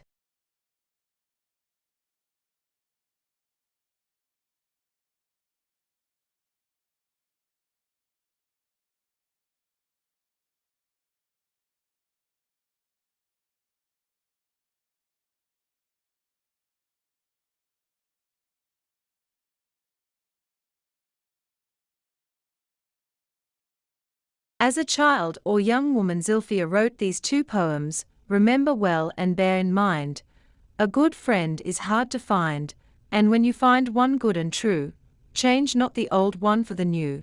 And the second poem: "When in a far and distant land, remember the writing of my hand, and if my face no more you see, go to my grave and think of me."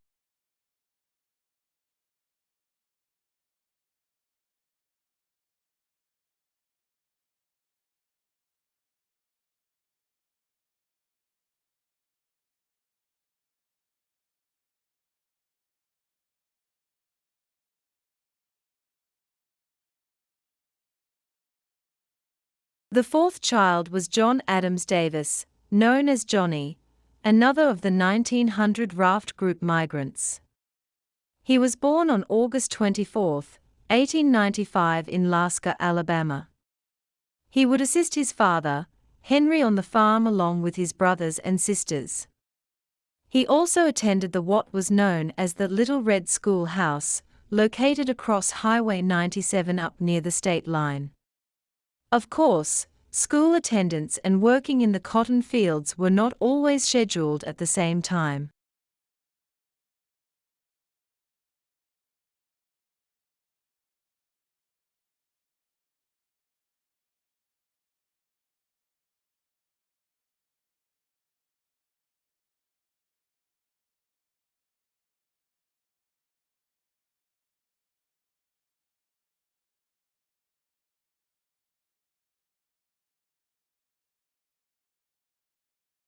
Johnny would marry on December 20, 1914 to Nora Rebecca Kilpatrick in Atmore, Alabama. She was the daughter of Nancy A. Bowman and E. Frank Kilpatrick. Her father would die 4 weeks before her birth in 1895. Her mother was born in 1862 at the beginning of the Civil War, and she and Frank would only have the one child, who was named after her paternal grandmother Rebecca Randall Kilpatrick. Rebecca's mother would remarry Thomas A. Warwick, a farmer in Canoe, Escambia County, Alabama. By 1940, he and Nancy were living in Atmore, and he listed his occupation as repair work. On October 6, 1915, Nora gave birth to an infant son. However, the child was a stillbirth and was buried at Big Pine Barren Cemetery. 2 years later, Nora gave birth again to a daughter, Ethel Davis, but sadly she was also a stillbirth and was buried beside her brother. On March 18, 1920, she again gave birth to an infant who was again a stillbirth.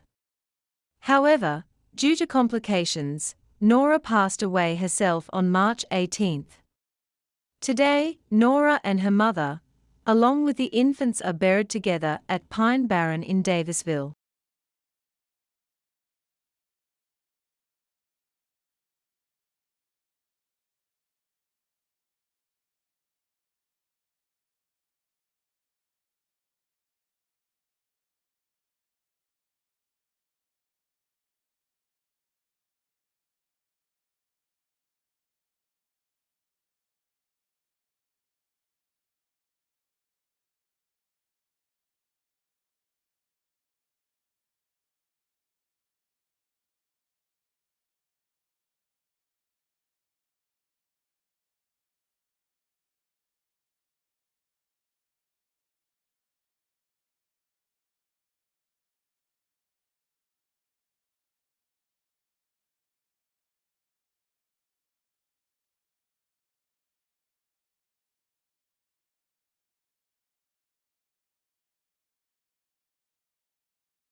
As Nathaniel was growing up in Davisville, he attended the same little red school where ironically his teacher was Sarah Viola Ward, the sister of James Oscar Ward.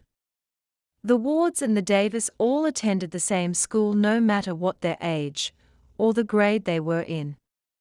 Tragically, several years after Nathaniel dropped out of school, he was helping his former teacher decorate the Pine Barren Church on Christmas Eve of 1910, when suddenly she collapsed.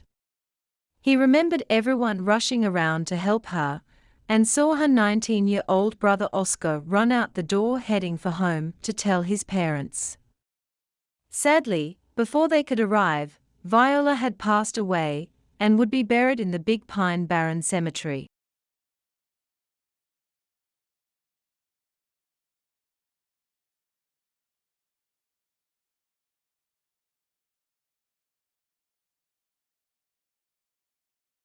Nathaniel became infatuated with a young classmate by the name of Miss Vera Hall, called Very or V, the daughter of a general merchant in Atmore, David Samuel Hall.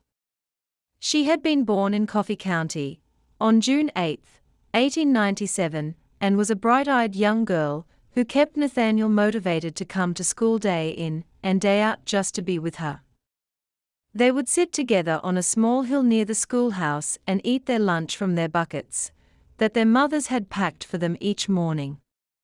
Her father ran one of the general stores along with another business partner named Northrop, and they specialized in groceries, as well as feed and seed. He later opened a Chevrolet dealership called Hall and Des, plus several other businesses over the years in the Atmore area. Very's grandfather was John Gilbert Hall, who moved his entire family from Coffee County. Making the trip with Very was John's mother-in-law, Catherine Shiver, who lived several houses down from them.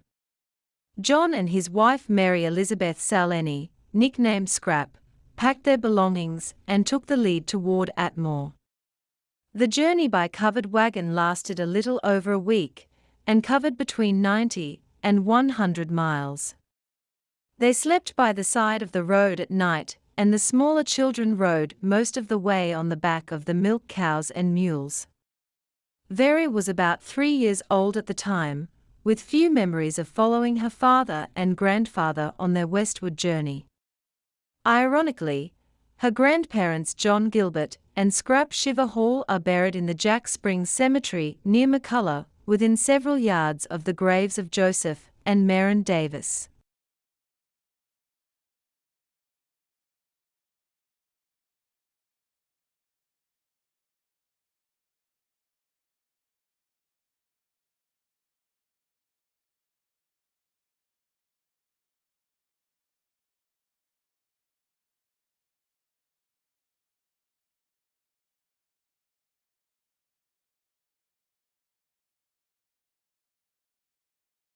When David and Polly Hall came to Atmore, he opened a grocery business called Hall and Northrop before opening a Chevrolet dealership named Hall and Dees. Her father gave his blessing to Vera's marriage, and they set the date for December 3, 1916. The ceremony would be in the living room of her parents' home, with Nathaniel's uncle William Nathan Billy Etheridge presiding as the minister. The doors and windowsills were all decorated with holly leaves and berries, with mistletoe hung all around in observance of Christmas, as well as the wedding. Cedar was placed in strategic places around the house to freshen the air and give it a pleasing aroma. People came from all around and parked their buggies in the front yard in time for the 3 p.m. ceremony. Nathaniel's cousin Isaac Davis, along with Bessie Cox, stood as witnesses while Elder Etheridge performed the vows. Afterwards, the newlyweds took a long unchaperoned ride in their rented buggy just to be alone for the first time in their strange new relationship of wedded bliss. They only had several pieces of furniture, and their bed did not have a mattress, but they did have a mattress tick. So, they pulled up grass around the house and spread it out in the sun to dry. When it was dry, they stuffed the mattress ticking with the grass and made a makeshift mattress. But it was customary in those days for everyone to keep a yard full of chickens. When they killed a chicken to eat, they always kept the short feathers in a bag, and when they had collected enough, they would make feather pillows and feather mattresses out of them. Whenever children were married, they were often given feathers that had been collected by their families to make their own mattresses and pillows. As it was in those days, 3 years after Nathaniel and Vera married, Vera's brother Clifford Raymond married Nathaniel's sister Annie Mazel Davis on April 19, tying the two families even closer together.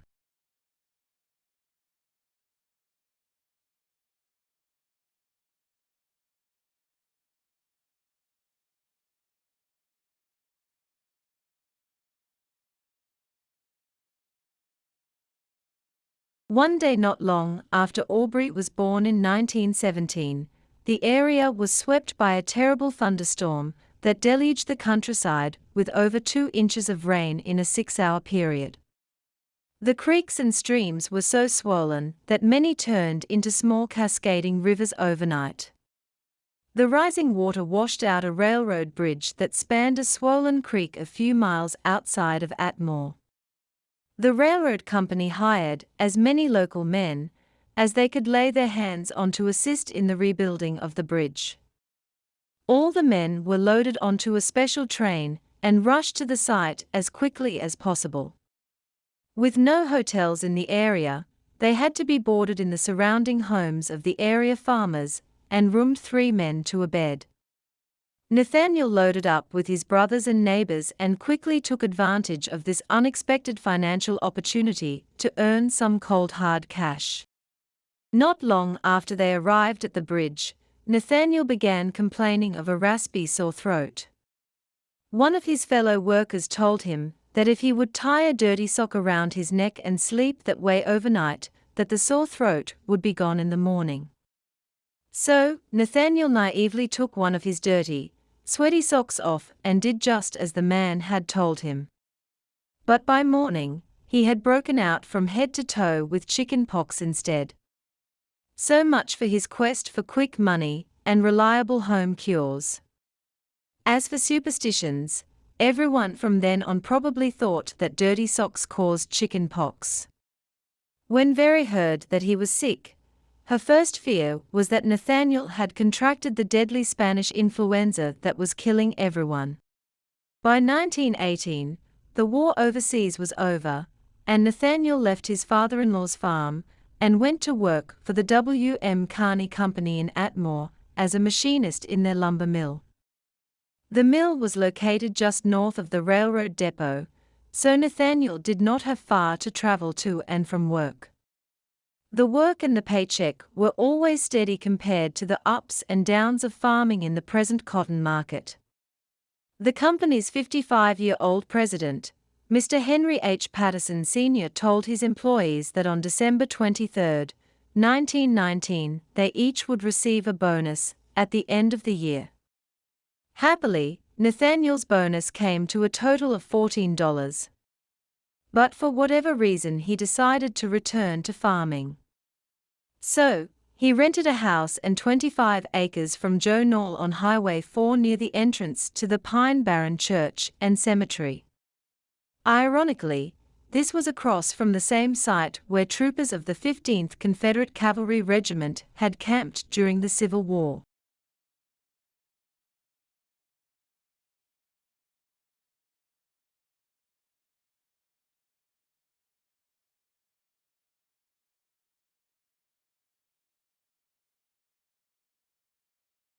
In later years, to get their farm started, Nathaniel was forced to take out a loan of $100 on March 20, 1922, from the First National Bank of Atmore.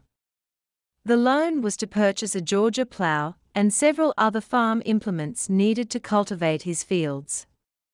The loan was payable at 8% interest, with the full amount due on October 15. In order to secure the loan, he had to put all his property up as collateral plus any crops that he may accrue anytime thereafter until the balance was paid in full. Nathaniel listed as collateral his 15-year-old black horse named Joe, who weighed close to 1,000 pounds. He had purchased Old Joe and a single-seat buggy a year or so before for $90 from a man who lived on the northwest corner where Meadows and South Presley Street intersect today. He also listed a yellow milk cow marked with a swallow fork on the right ear and an underbit on the left. Along with the yellow cow, he listed a heifer cow and a single horse wagon. He needed the loan by March so he could get his spring crop in the ground as quickly as possible. With his new equipment in hand, Nathaniel toiled in his fields behind Old Joe as they plowed the furrows together in the dark soil. After their backbreaking work that lasted from sunup to sundown, Nathaniel and Very were able to produce about 4 bales of cotton a year, given the equipment and techniques of the day. It sold for approximately 15 cents per pound, with a bale of cotton weighing 500 pounds after it was ginned. He worked on halves, which meant Joe Knoll provided the seeds and fertilizer, and Nathaniel and Vera provided the labor, and they split the profit down the middle. This placed Nathaniel's share at about $150 per year. With this type of income, they both had to stretch the money as far as it could go on the local economy. This meant that salt meat was eaten for breakfast, lunch, and supper with a home garden necessary to survive. Vera and her mother canned everything they could get their hands on in order to be able to spread their food out over the whole year, and not just during the growing season. But it was not long before Nathaniel came to the realization that this type of work had absolutely no future for he and his family. During his periodic trips into town, Nathaniel had heard a rumor that Dr. Julius Franklin Peavy Sr. was looking for someone to manage his experimental satsuma crops. His orchard was located on the grounds of the present-day Escambia High School in Atmore. This area was near a place called McCoy's Town, and fortunately, the job came with a clapboard house located on the grounds of the orchard. This the Davis house in 1924 where their daughter Mildred was born. The house was moved and now is located at 216 Perdido Street in Atmore, although the concrete steps are still located where they were in 1924.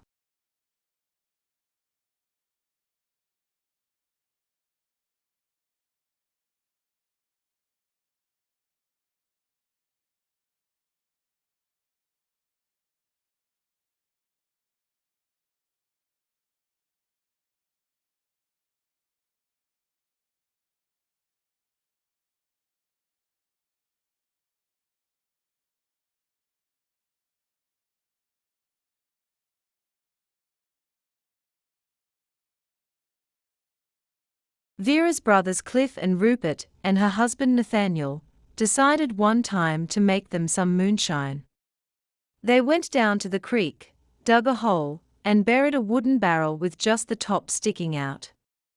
They mixed their water, fruit, sugar, and yeast and filled the barrel near the top and let it set to ferment. To keep insects and animals out of it, they covered the top of the barrel with a burlap cloth and tied it in place. A couple weeks later, they decided to go and check on their hooch. When they got there, they noticed that the cloth covering was torn, but decided that some animal had done that to see what was in the barrel. They had a dipper hanging from a tree, so decided to taste their hooch and found that it tasted great, so they kept drinking for a while. They were getting pretty high when they noticed something floated to the top of the mixture. They pulled it out and found that it was a good-sized pig. It had begun to decompose and all of the hair had come out. They all got sick with Cliff throwing up, which ended their great moonshine-making adventure. In 1935, Nathaniel came down with appendicitis that required surgery. At the same time, his daughter, Mildred, came down with double pneumonia. In order to reduce their expenditures, Nathaniel decided to rent a house that had become available at 605 South Main Street in Atmore. The rent was $10 per month rather than the outrageous $15 they were currently paying to Miss Hardy, and they would get a larger house out of the deal. Their new home had 2 bedrooms and a living room, plus a dining room and kitchen combination, with an outhouse behind their detached garage. A larger house for less money was just the combination Nathaniel was looking for to boast his family's lagging spirits, and at the same time reduce his monthly expenditures. Surprisingly, the house and garage are still standing today.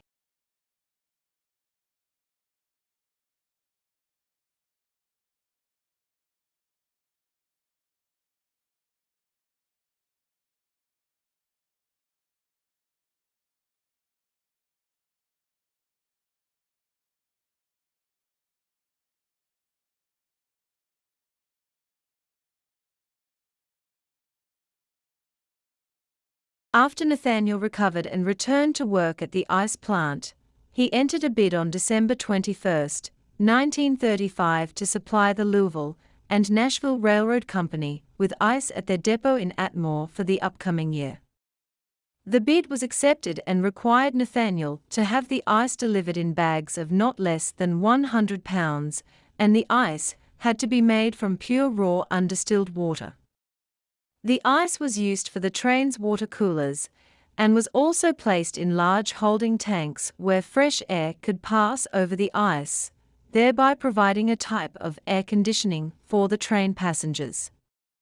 The water coolers were located throughout the train to provide cold water for its thirsty customers, and had to be constantly stocked with ice by the porters dressed in their white coats and black hats. While Nathaniel worked in the front office, his son Aubrey was kept on the platform as a full-time employee pulling the ice out of the forms after it had frozen. When he wasn't needed on the docks, he assisted the men in curing the meat or loading the trucks with their daily supply of ice blocks for the route men. With a full-time job, Aubrey and his girlfriend, Grace Winnie Smith, were married on February 3, 1937, much to the chagrin of her parents. Grace was the 14-year-old daughter of Eugenia and Houston Smith Sr., and both sets of parents were not happy. So, to avoid a confrontation, the 2 lovebirds drove to Bay Minette, Alabama, and were married before a justice of the peace. Admitting defeat, Nathaniel and Vera tried to look on the bright side and accept what they couldn't change. Ironically, well into their old age, Nathaniel and Eugenia would marry out of loneliness only to have it annulled.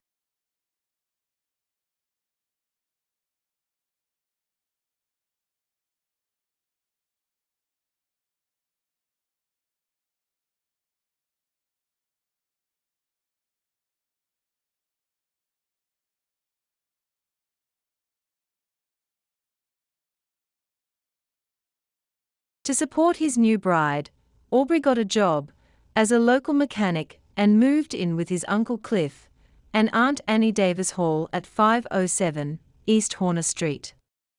Nathaniel and Vera were finally able to breathe a sigh of relief that the trouble with their hard-headed and rebellious son was hopefully over, and they could settle down to the prospect of becoming grandparents.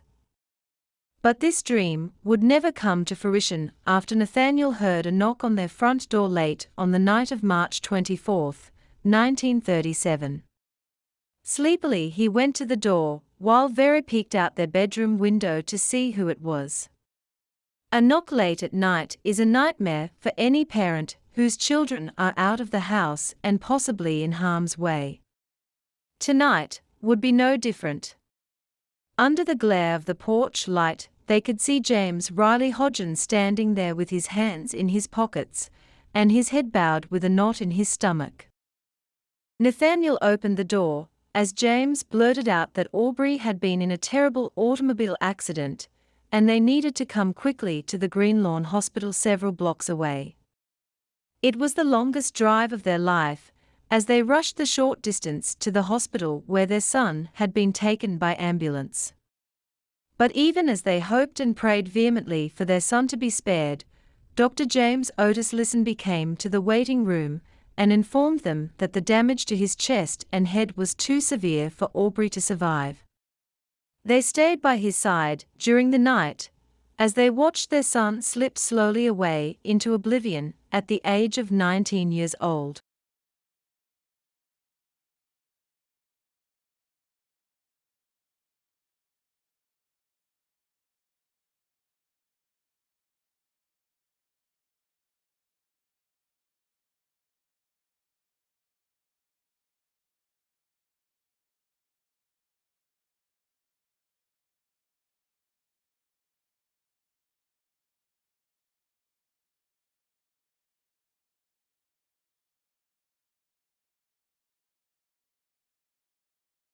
As time went on, the pain dulled but never left them. In the meantime, of all the jobs he had during his life, his grandchildren best remember him as a mail contractor for the Atmore Post Office. The post office building was built in 1936 and still stands today, where it serves in its original capacity. Originally, Mr. John W. Raybon handled the mail contracts for the government, but when he became too old for the job, he suggested to Nathaniel that he might want to take it over himself. Nathaniel had previously filled in for him on several occasions, and was familiar enough with the work that in September 1950, he submitted his bid for the contract, which was immediately accepted. Since he needed a truck to handle the huge canvas mailbags, he approached Raybon about buying his. So, as the storm clouds began to gather over the far-off battlefields of Korea, Nathaniel was purchasing the 1949 black Ford truck on October 3, which he financed through the GMAC company for $36.38 per month. He was still paying $13.56 per month for the family's little black Chevrolet four-door sedan, but that was the price you paid in those days for being an affluent two-car family. In essence, his new duties required him to pick up and deliver the mailbags between the post office and the train depot located 1 block away. Sometimes the trains would stop at the depot to pick up or drop off passengers, and sometimes they would roar straight through town on their way to Montgomery or Mobile. On the occasions when they did stop, Nathaniel would load and unload the heavy canvas mailbags from the baggage car directly onto the huge wooden handcarts. These carts had 30-inch high iron wheels, and as young boys, his grandsons would ride on top of the carts sitting on the canvas bags as their grandfather pulled them to his truck.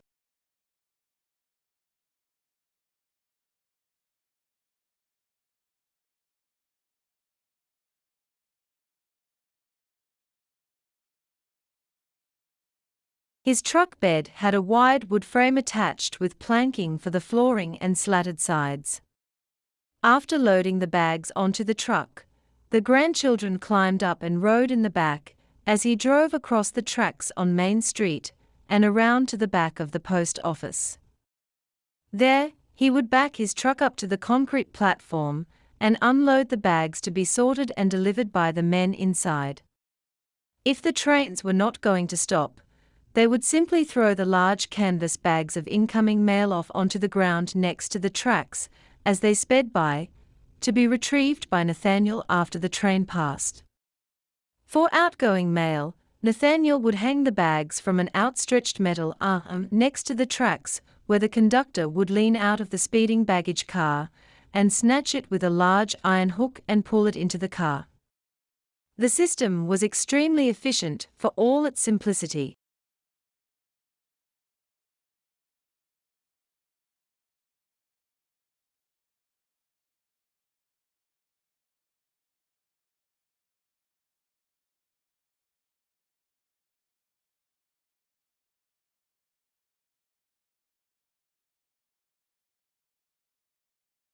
But as they say, progress halts for no one. The Frisco passenger train would quit running on January 31, 1955, with the L&N trains number 7 and number 8 taken off service in 1953. Sadly, the Bluebird made its last trip through Atmore on September 7, 1968, with all L&N passenger trains extinct by 1971. Trains had given birth to the town of Atmore when it was just a railroad stop called William Station, with only a depot, post office, and one dwelling along the tracks. Now, it was the end of an era for the town, and Nathaniel had certainly played a small part in its history. The railroad was the center of their lives, and everyone knew the trains by their numbers, schedules, names, and some even by the sound of their whistles. They kept time by them and were thrown off schedule if one happened to be late. One Atmore woman would always put her bread in the oven when old number 6 blew its whistle shortly before noon. Sure enough, the bread was always right on time when her husband walked through the door for his noonday meal. But all good things must end, and the memory of those long-ago days of rolling iron and belching steam have faded into the past and live only in the minds of a small dwindling group of the people who lived there.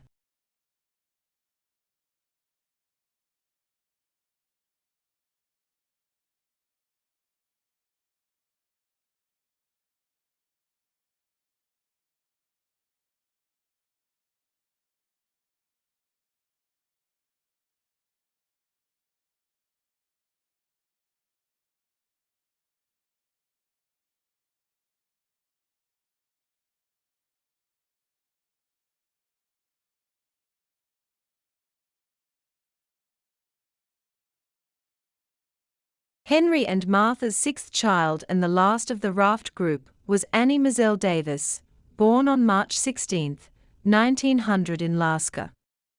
She attended the Little Red School, as it was known in Davisville, along with most of her brothers and sister. On April 19, 1919, she was wed to Clifford Raymond Hall, who happened to be the brother of her sister-in-law Vera Hall Davis. The young couple set up housekeeping in Canoe, just east of Atmore. Cliff began as a farmer like everyone else in the community. But by 1930, he had become an automobile mechanic, his occupation for the rest of his life.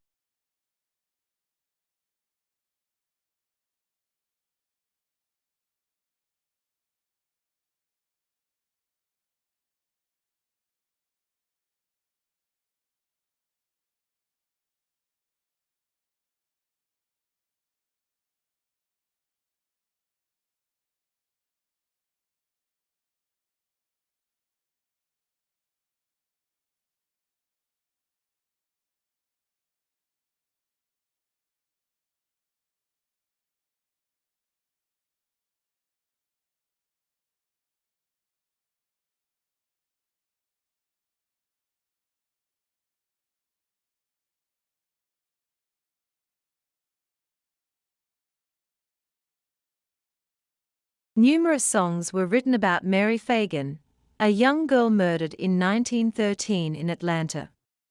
A man was found guilty and taken from the prison and lynched. The massive public outrage transformed her into a martyr of innocence and virtue. After Annie passed away, her family found a Mary Fagan song written in her handwriting. Whether she wrote it herself, or it was just a copy of one of the many others, is unknown. Whichever, it obviously meant a lot to her to take the time to write, or transpose it and keep it for 63 years.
Growing up, Clayton would attend the school along with all of his siblings and cousins in the community. The earlier settlement boasted a one-room school first known as Harper, and then as the Little Red Schoolhouse, whose site is about where the house at 10751, Highway 97, is located today. The schoolhouse was painted red because red paint was the cheapest on the market at the time. But education was not a dominant issue in the Davis family, but they did attend. Most of the primary school teachers they hired didn't last very long because they either got married, got pregnant, or moved on to other jobs.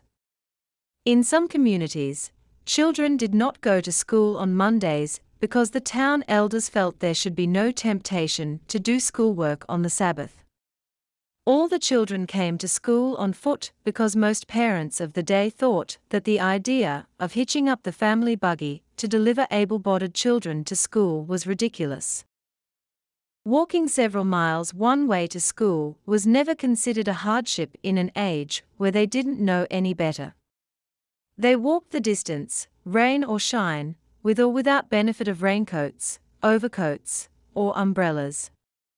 If they got wet, they just dried off naturally and thought nothing of it. If it was in the wintertime, they got to stand or sit beside the pot-bellied stove until they were dry, but their studies were never interrupted. In the early years, Pine Barren Creek had to be crossed by wading it, summer or winter, until a foot log was added years later. As the years went by, a wooden bridge was finally erected that made the trip a little less soggy for the school-bound youngsters. As far as recess went, the teachers never supervised the schoolyard either before school or during recess. Teachers felt they were hired to teach children things they did not know, and playing was something they knew how to do. To the teachers, what went on inside was what was important, not what kids did during recess. By custom, one side of the schoolyard was for the boys and the other for the girls. The boys played their own games while the girls played theirs. As far as the teachers were concerned, many of them usually sought room and board with local family members, or at one of the parents' home in the community. Viola Ward, Miss Mary and Anna Mobley, and Ethel Hayes were just a few of them.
As for Henry and Martha, their lives continued on as always in Davisville.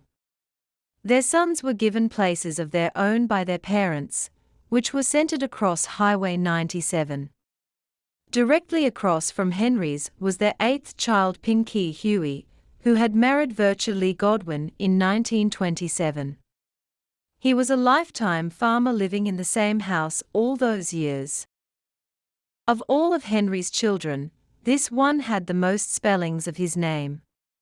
It ranged from Pinky, Pinky, or Pinky to mention a few.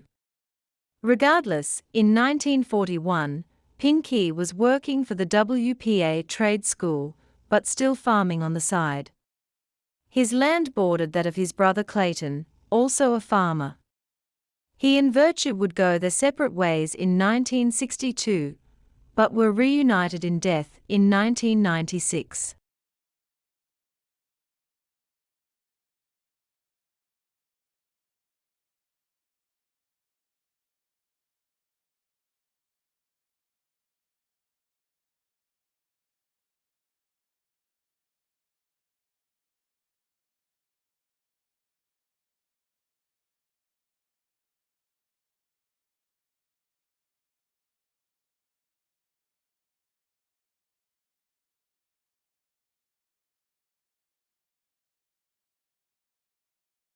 Around 1919, Henry Davis bought an old Model T Ford, even though he and Martha had no idea how to drive the thing. The car was used by their children to carry them around to such places as church, shopping, or to the doctor. They kept it in the cypress-planked garage across the highway in Pinky's yard above.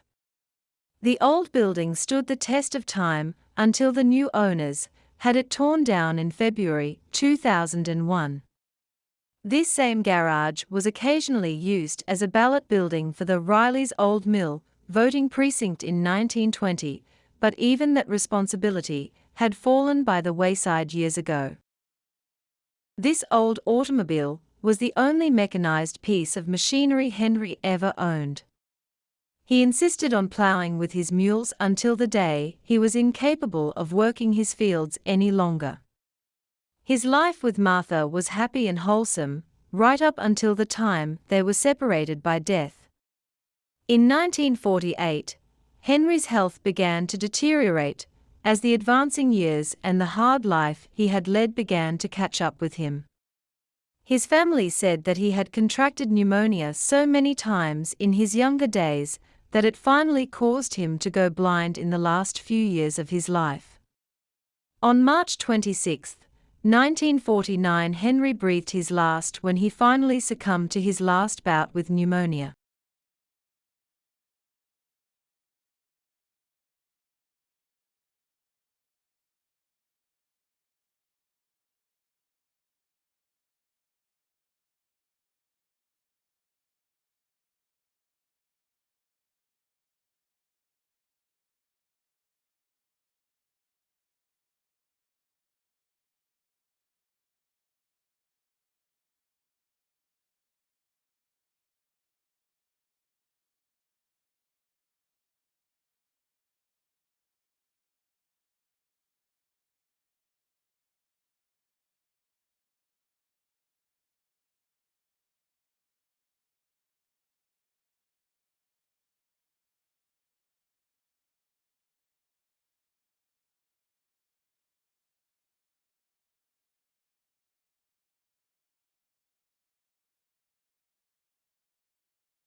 The ninth child of Henry's was Clarence Chester Davis, who was born on August 27, 1907 in Atmore, Alabama. By 1930, Clarence had moved to Mobile, where he was working as a salesman for a drug store. Sometime after 1930, he would marry Bessie May Seibert, the daughter of William Louise and Josephine Seibert. By 1938, he was working in Mobile as an agent for the Industrial Life and Health Insurance Company. The year 1950 found Clarence still in Mobile, but he was now a shipping clerk for a local creamery, the Southern Dairies Company.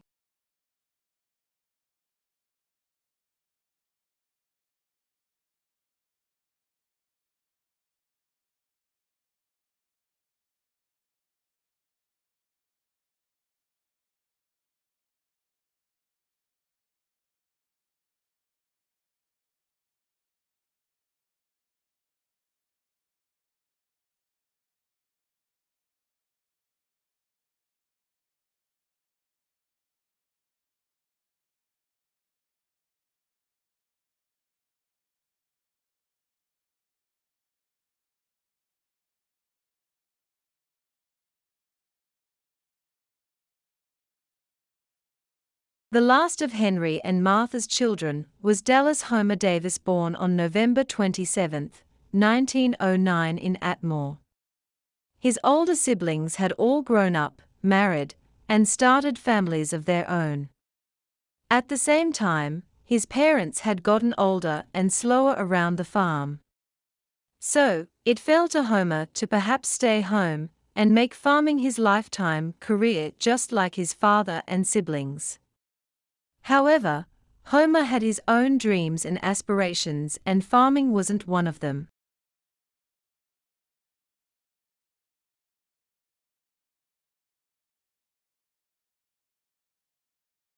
Nathaniel Davis told a story that his brother Homer left home to work in a drug store in Atmore, but his father Henry asked him to come back home, since he was the youngest, and help him work the farm.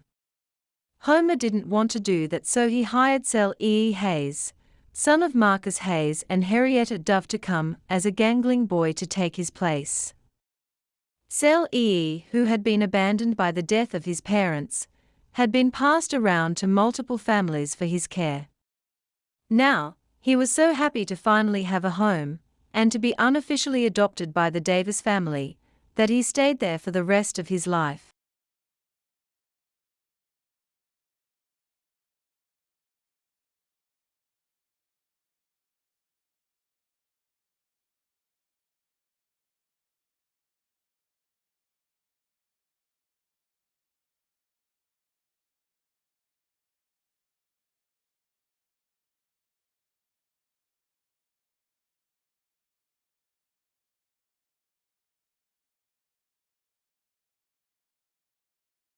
In the meantime, Homer would meet and marry Eunice Marion Shannon, the daughter of J. W. Shannon, on August 13, 1936 in Brewton, Alabama. She attended Huntingdon College, and then Alabama College, where she received her B.S. from the University of Alabama. She became a teacher at Miller High School in Brewton in 1932. After Homer finished high school in Atmore, he attended Strooby School of Pharmacy in Macon, Georgia, and went to work in 1933 for the Moorman Drug Company in Brewton. Prior to 1945, they had moved to Mobile, where he became a pharmacist for Del Champs. By 1950, he was the owner of his own pharmacy while Eunice taught elementary school. Upon her retirement after 20 years, they moved to West Palm Beach, where Homer passed away in 1983. Eunice would follow her husband to the Lake Worth Memory Gardens in 1999.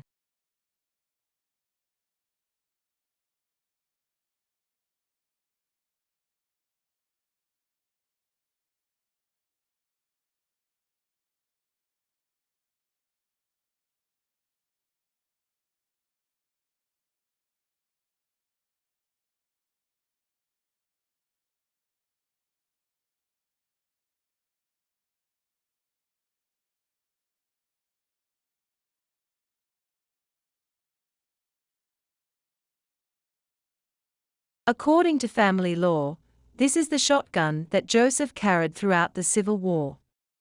This is doubtful, as rifles were plentiful even for the Southern soldiers. It was found in Johnny Davis' barn in Davisville and given to his brother Nathaniel, and now to Nathaniel's grandson. This old leather-bottomed chair was purchased by Joseph Davis, Mildred's great-grandfather, in Marengo County. He got local man to make a number of these for his family and paid 50 cents each for them. The leather bottom is the original. It is interesting to note how much the legs have been worn away from use. It is also interesting to note how the underside of the seat is fixed. This cast iron pot was used by Joseph Davis' wife, Maren, in their home in Marengo County, Alabama. The pot was held on a swivel arm and could be swung over the fire in the fireplace for cooking. In the later years of Martha Davis, wife of Henry Davis, used the cooking pot to water her chickens in the chicken yard. The pot was partially buried so the chickens could drink from it.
In hopes that we may preserve their memory, this story was written and dedicated to those early pioneers of Davisville. When it was time to enter the Pale Nations and give thanks to their God, these pioneer men and women went to their graves knowing they had done their best for their families and their small close-knit community. In their time, each one was laid to rest, some in pine-board coffins with primitive headstones to mark their eventual passing. Only then was the circle of life completed as stated in Genesis. By the sweat of your brow you will eat your food until you return to the ground, since from it you were taken. For dust you are, and to dust you will return.